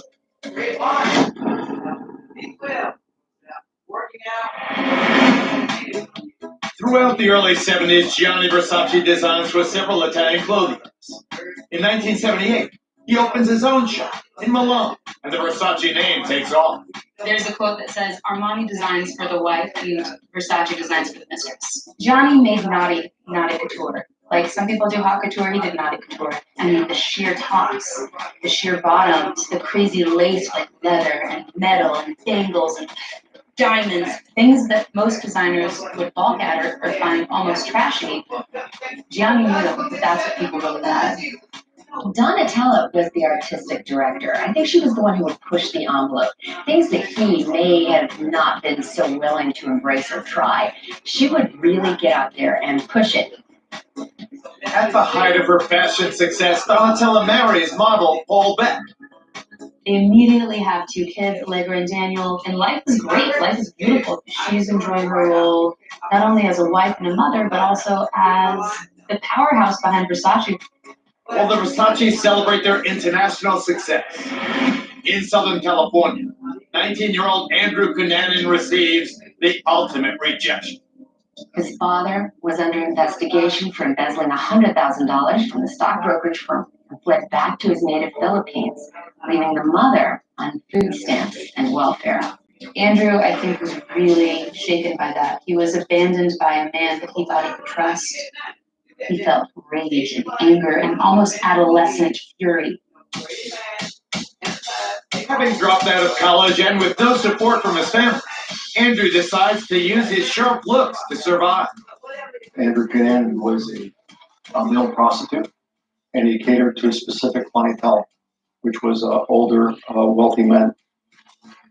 Andrew wanted money very badly, so he found it in older men, in sugar daddies. He was very smart and very capable of kind of creating conversation with whomever he wanted, which I think these rich older men really found sexy and interesting. And Andrew is handsomely rewarded for his attention.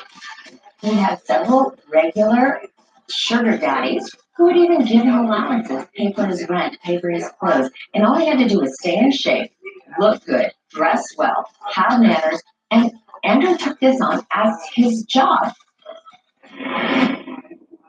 In 1990, reportedly while on a short pleasure trip north to San Francisco, Cunanan discovers one of his idols is in town, designing a costume for the opera Capricci.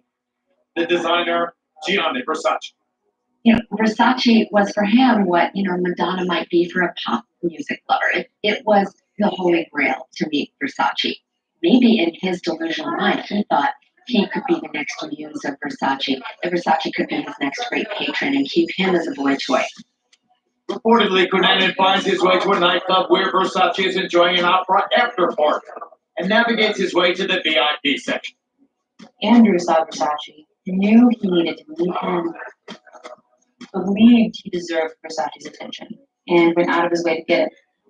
He used some connection to get behind the velvet rope. He immediately, faked it. Hello, Johnny. Hello, Mr. Versace. And of course, Versace being extremely polite, said something innocuous like, "Hi, do I know you from Lake Como in Italy?"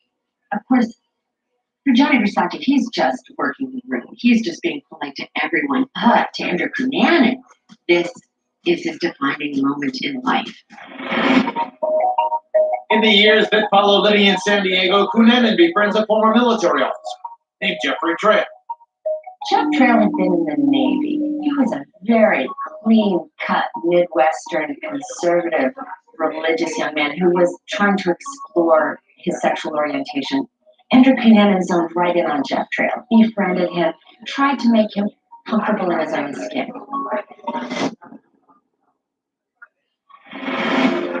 In 1995, Andrew returns to Northern California and makes a love connection. Andrew's in San Francisco and he sees a good-looking man at the bar and he buys him a drink. That man is David Benson, a Minneapolis architect in town on business. After connecting in San Francisco, Cunanan and Manson start a long-distance relationship. This was everything Andrew had ever wanted. It was actually somebody who was in his age group. He told his friends that David Madsen was the great love of his life. And at some point, David Madsen and Jeffrey Trail were introduced to each other by Andrew Cunanan, and the three of them became friends. But over time, Andrew's compulsive lying forces both Trail and Madsen to slowly pull away.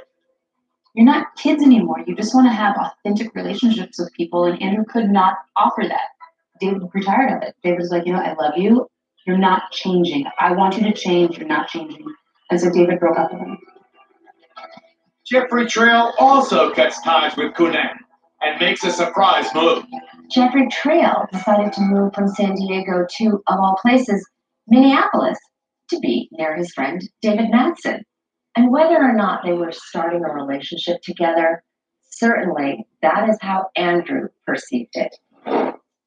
Now in his mid-20s, Andrew loses the two men closest to him, but he also loses his sugar daddy, which starts to affect his bottom line.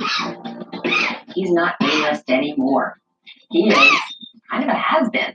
They're busy looking for a fresh 18-year-old in many cases. The curtains are closing on his show. He started drinking, he started gaining weight, he was getting aggressive, he ran out of money, and so he was furious. Despite being maxed out over $20,000, a desperate Cunanan begs his credit company to extend his limit. Hi guys, I'm back. Got his credit card company to give him just enough so that he could afford a one-way ticket to Minneapolis and go visit his friends David Madsen and Jeffrey Trail. A broken Andrew Cunanan flies to Minneapolis to confront the two men he loved the most. When that bubble finally got burst and the lies were all exposed and he realized he couldn't keep the game going anymore, he was going to go on a downward spiral and fall hard. He knew he wasn't coming home. He knew he was never coming back to San Diego. He was all in. And once he arrived, a spray of bloody terror begins. He sort of requires a passion. He acted out his rage. In the late 19th. Hey now, don't touch your remote. We'll be right back to your program in a couple of minutes. Hey, thanks for watching Reels here on the Roku channels. A lot of people would just start channel surfing right now, but not you. You can take this moment to pause, reflect, to think about what's for dinner tonight. Breathe in, breathe out, order out. Now here's something I think you'll really enjoy. One of the greatest stars in the history of Hollywood is gone. She was a very heavy drinker. This autopsy tells me more about how he lived than how he died. The fans had no idea what was going on behind the scenes. But she definitely had an amazing life. Autopsy on Beatles.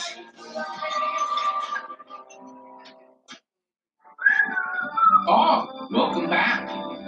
Feet off the coffee table, please. Hey, Reels is where you'll always find real lives, real stories, and real celebrities. But did you also know it's a real oasis, if you will? Just watch. Escape. Travel to other lives and other minds. The mystifying and the complex. The beautiful and the twisted. The lucky and the tragic. Unlock their mysteries and secrets. Escape to the world of the famous and the infamous. Escape to Reels.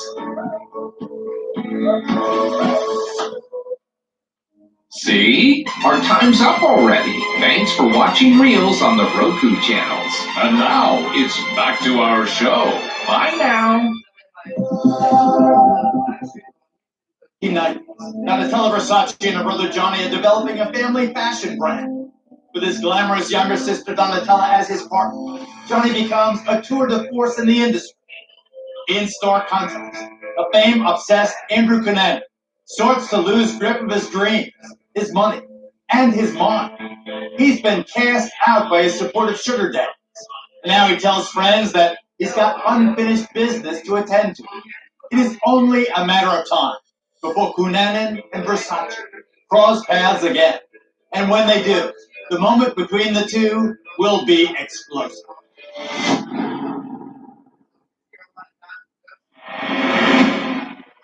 By the mid-1990s, the House of Versace stands firmly atop the fashion world as a leader and innovator. The House of Versace basically became the city of Versace. They didn't just do couture, they did perfume, watches, house goods. They have hotels. They have things that you would never imagine a fashion giant to even think about creating. They were like, what can we do to be bigger, to be better, to be bolder, to be more present in people's lives? The Versaces wanted their hand in every cookie pot. Celebrities worldwide gravitate to the Versace brand, and more specifically, to the face of the brand. Donatella was the face of Versace. Once Madonna met Donatella Versace, the charm, the enigmatic ability that she had to draw you in, there was no turning back. She didn't just dress people like Madonna and J-Lo and Beyonce. She ran with that crowd. She was part of the celebrity circle, and everyone wanted to be with her and be seen with her and wear what she designed.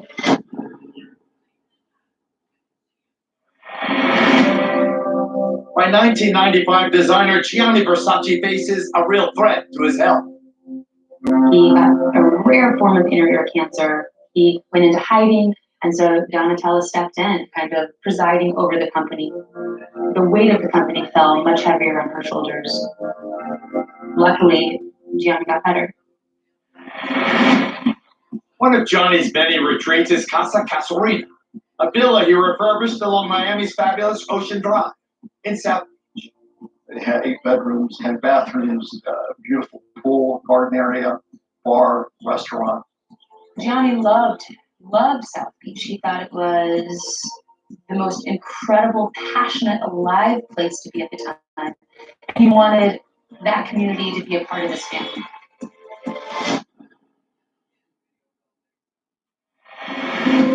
Leaving San Diego, Andrew Cunanan joins his friends Jeffrey Trail and David Madsen in Minneapolis. He knew he was never coming back to San Diego. He had burned every bridge. Everyone knew that he was a liar, knew that he didn't come from a wealthy family. And if Jeff Trail could move to Minneapolis and start a new life, why couldn't he? Based on eyewitness testimony, Cunanan crashes at both Madsen's loft and Trail's apartment while staying in town. On April 27th, Cunanan leaves a phone message for Jeffrey Trail to visit him at David's loft.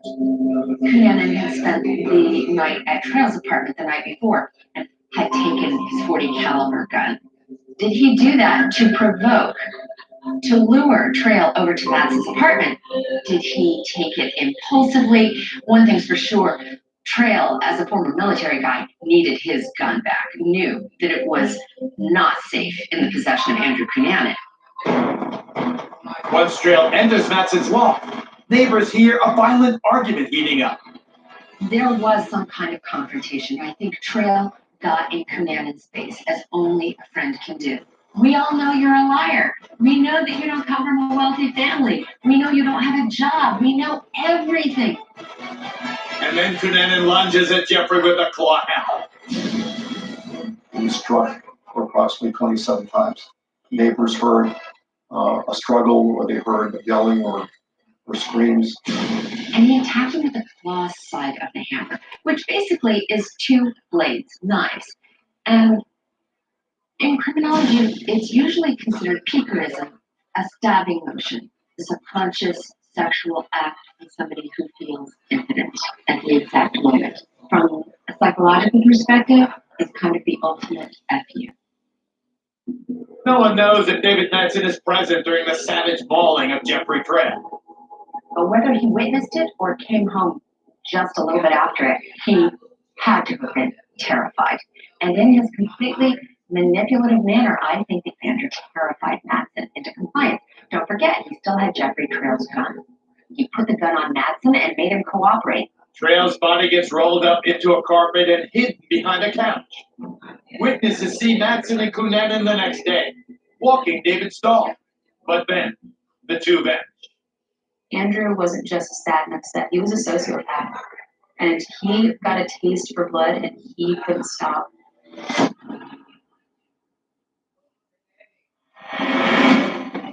On May 3rd, fishermen at East Rush Lake in Minnesota, about an hour's drive north of Minneapolis, stumble upon the body of David Madsen.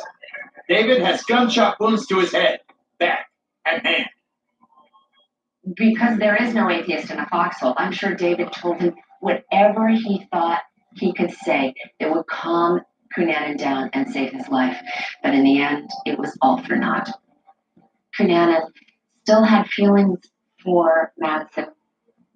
In the end, I think he just killed him execution style, expeditiously, because he had to get rid of a witness. I believe Cunanan's state of mind at that point was completely altered. There was no turning back from what he had done. Minnesota cops can now tie Cunanan to these two bloody murders. But Andrew fled the scene. Having stolen Madsen's red Jeep Cherokee, Andrew drives southeast toward the city of Chicago, to the home of Lee Miglin. In the Chicago suburbs, he ends up at the house of a wealthy real estate developer financier, a 72-year-old man who's married and has grown children. Precisely the kind of man that may have been a patron to Andrew Cunanan. Marilyn Miglin, herself a cosmetics executive, returning from a business trip, lands in Chicago. When her husband Lee does not pick her up at the airport, she worries. Alone, Marilyn taxis to her Gold Coast home. She gets home and finds the gate is unlocked and goes into the house, and it's clear that someone has been there, that Lee is a fastidious housekeeper, but the place is in complete disarray. Marilyn finds food scattered around the house, along with cash and personal items missing. But her husband Lee is still unaccounted for, so she calls the police. When officers arrive, they make a horrifying discovery in the Miglin garage. Andrew Cunanan tortured and murdered Lee Miglin in a particularly violent way. He wrapped Lee Miglin in duct tape, including his entire head, almost mummifying him. Andrew Cunanan stabbed him repeatedly with pruning shears and a screwdriver. Much like Jeffrey Trail, this murder is particularly bloody and cruel. He also used the hacksaw to slash his throat. He had a gun. He had used it before. He did not use it in this case. That makes you think there's some motive behind killing a person that way.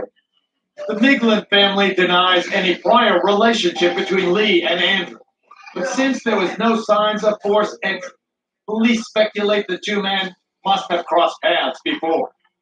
There are no coincidences with Andrew Cunanan. He didn't end up at that house by accident. That is a personal crime. It had to be born of a deep-seated rage. So either Miglin refused to help him, or had, in Andrew Cunanan's mind, done him wrong sometime in the past.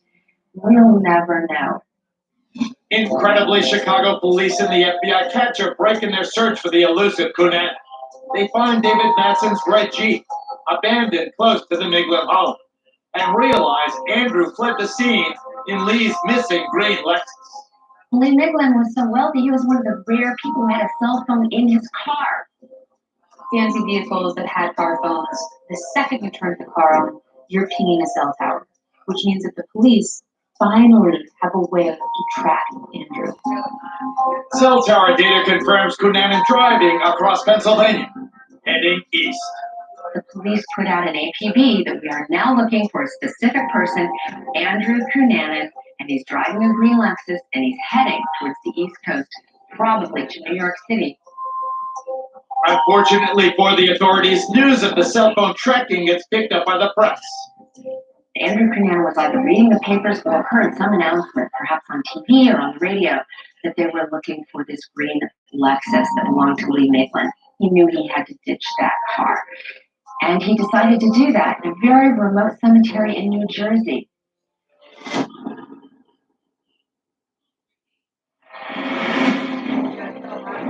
Inside Finns Point National Cemetery, Andrew Cunanan swaps Lee Maitland's Lexus for a red pickup, but not before he commits his fourth murder, the shooting of 45-year-old caretaker William Reese. William Reese, he was in his office, found shot in the head, execution style. Maitland's car was discovered at the cemetery, and Reese's car was taken. By this time, Cunanan has killed 4 men. He is no longer in a rage or a panic or in a vindictive mode. He's all business. He knows now the manhunt is on. After the Reese shooting, national news picks up the story.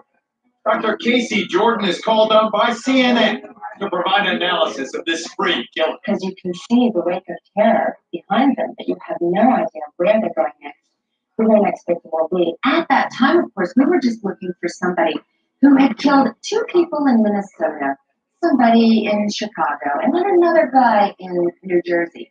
No one really could figure out the connection, although they were sure it was this one man, Andrew Cunanan. And the real question is, would he kill again, and where was he headed next?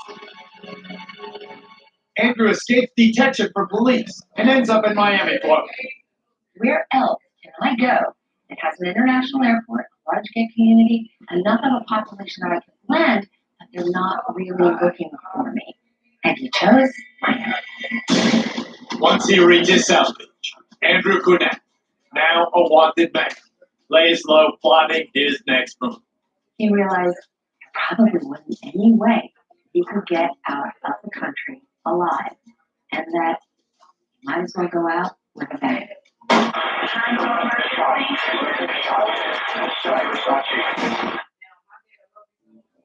Spree killer Andrew Cunanan is a hunted man.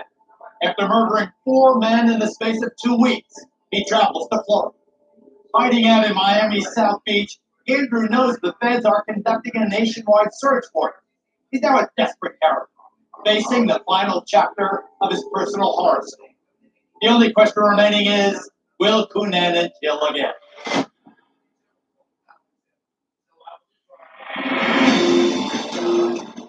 Upon reaching South Beach, Andrew Cunanan rents a cheap hotel room. When Cunanan gets to Miami, he goes and stays kind of in a flophouse hotel called the Normandy, about $30 a night. In the weeks that follow, Cunanan moves around South Beach hiding in plain sight.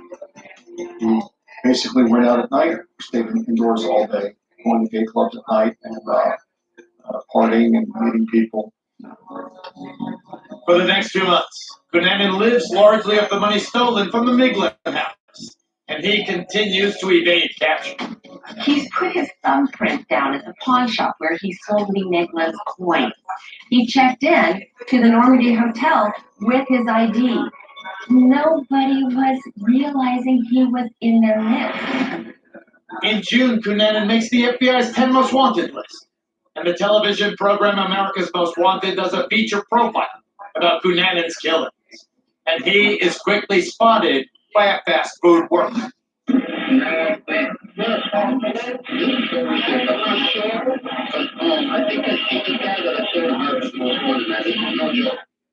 Police responded that before we arrived, he had left the restaurant. He missed opportunities. That was certainly an opportunity to catch him.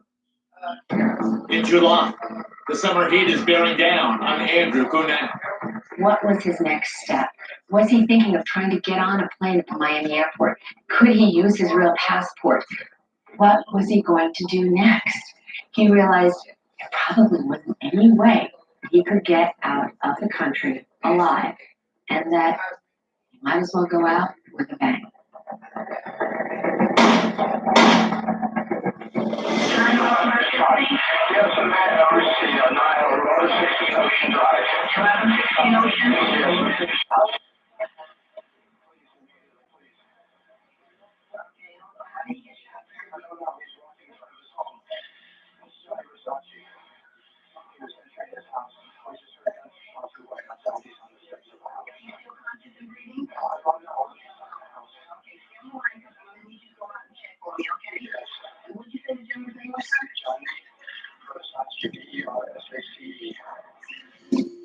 transmissions were coming into our communication center, and also phone calls were being received at the same time. I would say within a minute of the shooting, give or take, our officers were on the scene. The crime scene included several items that belonged to Mr. Versace, including his sandals, the newspapers that he bought, his keys that were still in the keyhole of the gate. People were absolutely blown away that somebody could have murdered Versace in cold blood right outside his home. Even after he was taken away, people stayed there. They stopped outside the steps. They brought candles and flowers. The tragic news soon reaches the Versace family in Italy. Once he was actually pronounced dead, Donatella got the phone call in Italy. Donatella then immediately gets on a plane and flies to Miami. Hours after the shooting, in a Miami parking garage, the police find the red truck belonging to William Reese, Andrew's New Jersey murder victim. Cunanan has left a wealth of damning evidence behind. A pile of clothes that was left discarded. We found items belonging to William Reese, some other forms of ID. Found some items that belonged to Midland, including the Lexus key. These were not mistakes. He wanted everyone to know, I am Andrew Cunanan. I am the guy you can't catch. Man, you found William Reese's truck. It's been here for a month and you didn't even know I was here. A law enforcement net descends around the island to catch a killer. We had canines to do searches. We also had aviation support. As the authorities ramp up their search for Cunanan, the press converges on Miami. The story is followed closely by media outlets worldwide. I remember when CNN called me and said, remember you've been covering this crime spree of the 4 men? They believe that guy just killed Versace. And I remember dropping the phone, going, that's impossible. In criminology, this doesn't happen. A spree killer killing a celebrity just to become famous. And that kind of new baseline, the fact that we were seeing something that we'd never seen before, the media covered it constantly. How the spree will probably end is going to be either a police shootout or a suicide, which is more typical of a mass murderer. The police have Miami on lockdown for 8 days. Cars on the island are searched, leads are checked, and an armed presence can be seen on the streets. It was a 24/7 operation. We had significant amounts of personnel and resources that were deployed throughout the city by creating these chokeholds, by having visibility, checking suspect vehicles, persons. I believe we drove Andrew Cunanan into a corner. So Andrew finds a houseboat that isn't being used. And he jimmies the lock and he breaks into it. And he's living there, hoping that this will die down, hoping the helicopters will go away, that the FBI will back off. As splashed across every news medium, Cunanan's story is being broadcast to the world. I've interviewed enough killers to know that after they kill, they go and watch TV. 20 years ago, there wasn't social media. There wasn't Facebook or Instagram. All of your fame was on the 24-hour news networks and in the newspapers. The elation, all the attention that he's getting, watching the news, reading the papers, going, I did it. Look at how famous I am. But Andrew Cunanan's glory days are numbered. By the time that he killed Gianni Versace, he was a wanted man, and that he was running out of time. Later, Donatella Versace's world will come crashing down. She spiraled, but she spiraled fast and she spiraled hard.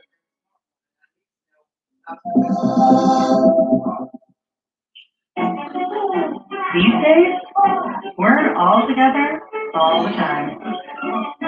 Working, playing, cleaning. Turns out family life can be, well, gross. But Care.com can help. With lots of great housekeepers to put your messy place back together again when it's right for you. It costs less than you think. And a clean house feels so good. Get the housekeeping help you need. Care.com. Called Inception. I specialize in subconscious security. You tell you a dream. You bring the subject into that dream, and they feel it's their secret. My son, same God that helps us. It has fallen to us to defend its mission. This encryption device and history. We're going to break an unbreakable Nazi code and win the war. Yes. America is teaming up with Russia. Shall we?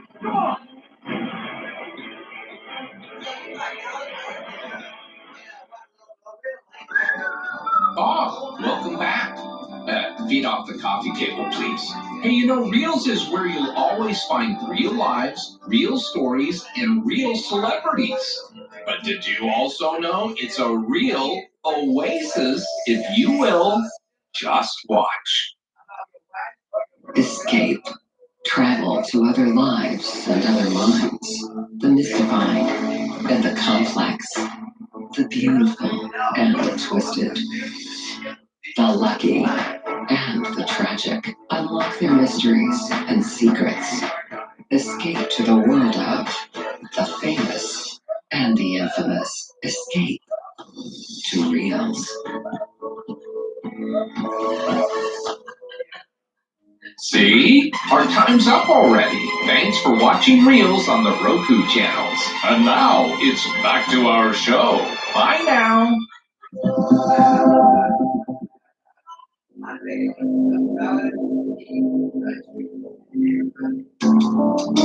In July of 1997, the Versace family reels following the shooting murder of Gianni at the hands of Andrew Cunet.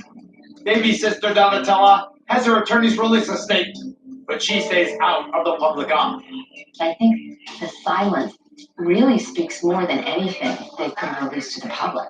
They simply were unprepared for such an event and did not know how to process it. Then Donatella and her brother Santo take Gianni back home. And home was Italy. And they wanted to go home with their brother. The easiest and fastest way to get him home was to cremate him, which is not exactly a tradition. The Italian tradition is to have an open casket. Regardless of tradition, celebrities and fans of Gianni travel to Italy to pay their last respects to the fallen designer. It had an incredible, beautiful, almost ostentatious funeral at the Duomo, which is this beautiful 14th century church. This church was packed with the gills. Princess Diana, Elton John, celebrity after celebrity. It almost doesn't matter who was there because it was who wasn't there. Gianni Versace was gone.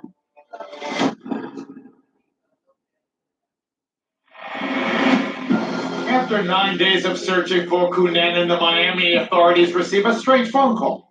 On July 23rd, but a call came in from a caretaker who was responsible for watching a houseboat located at 5250 Collins Avenue.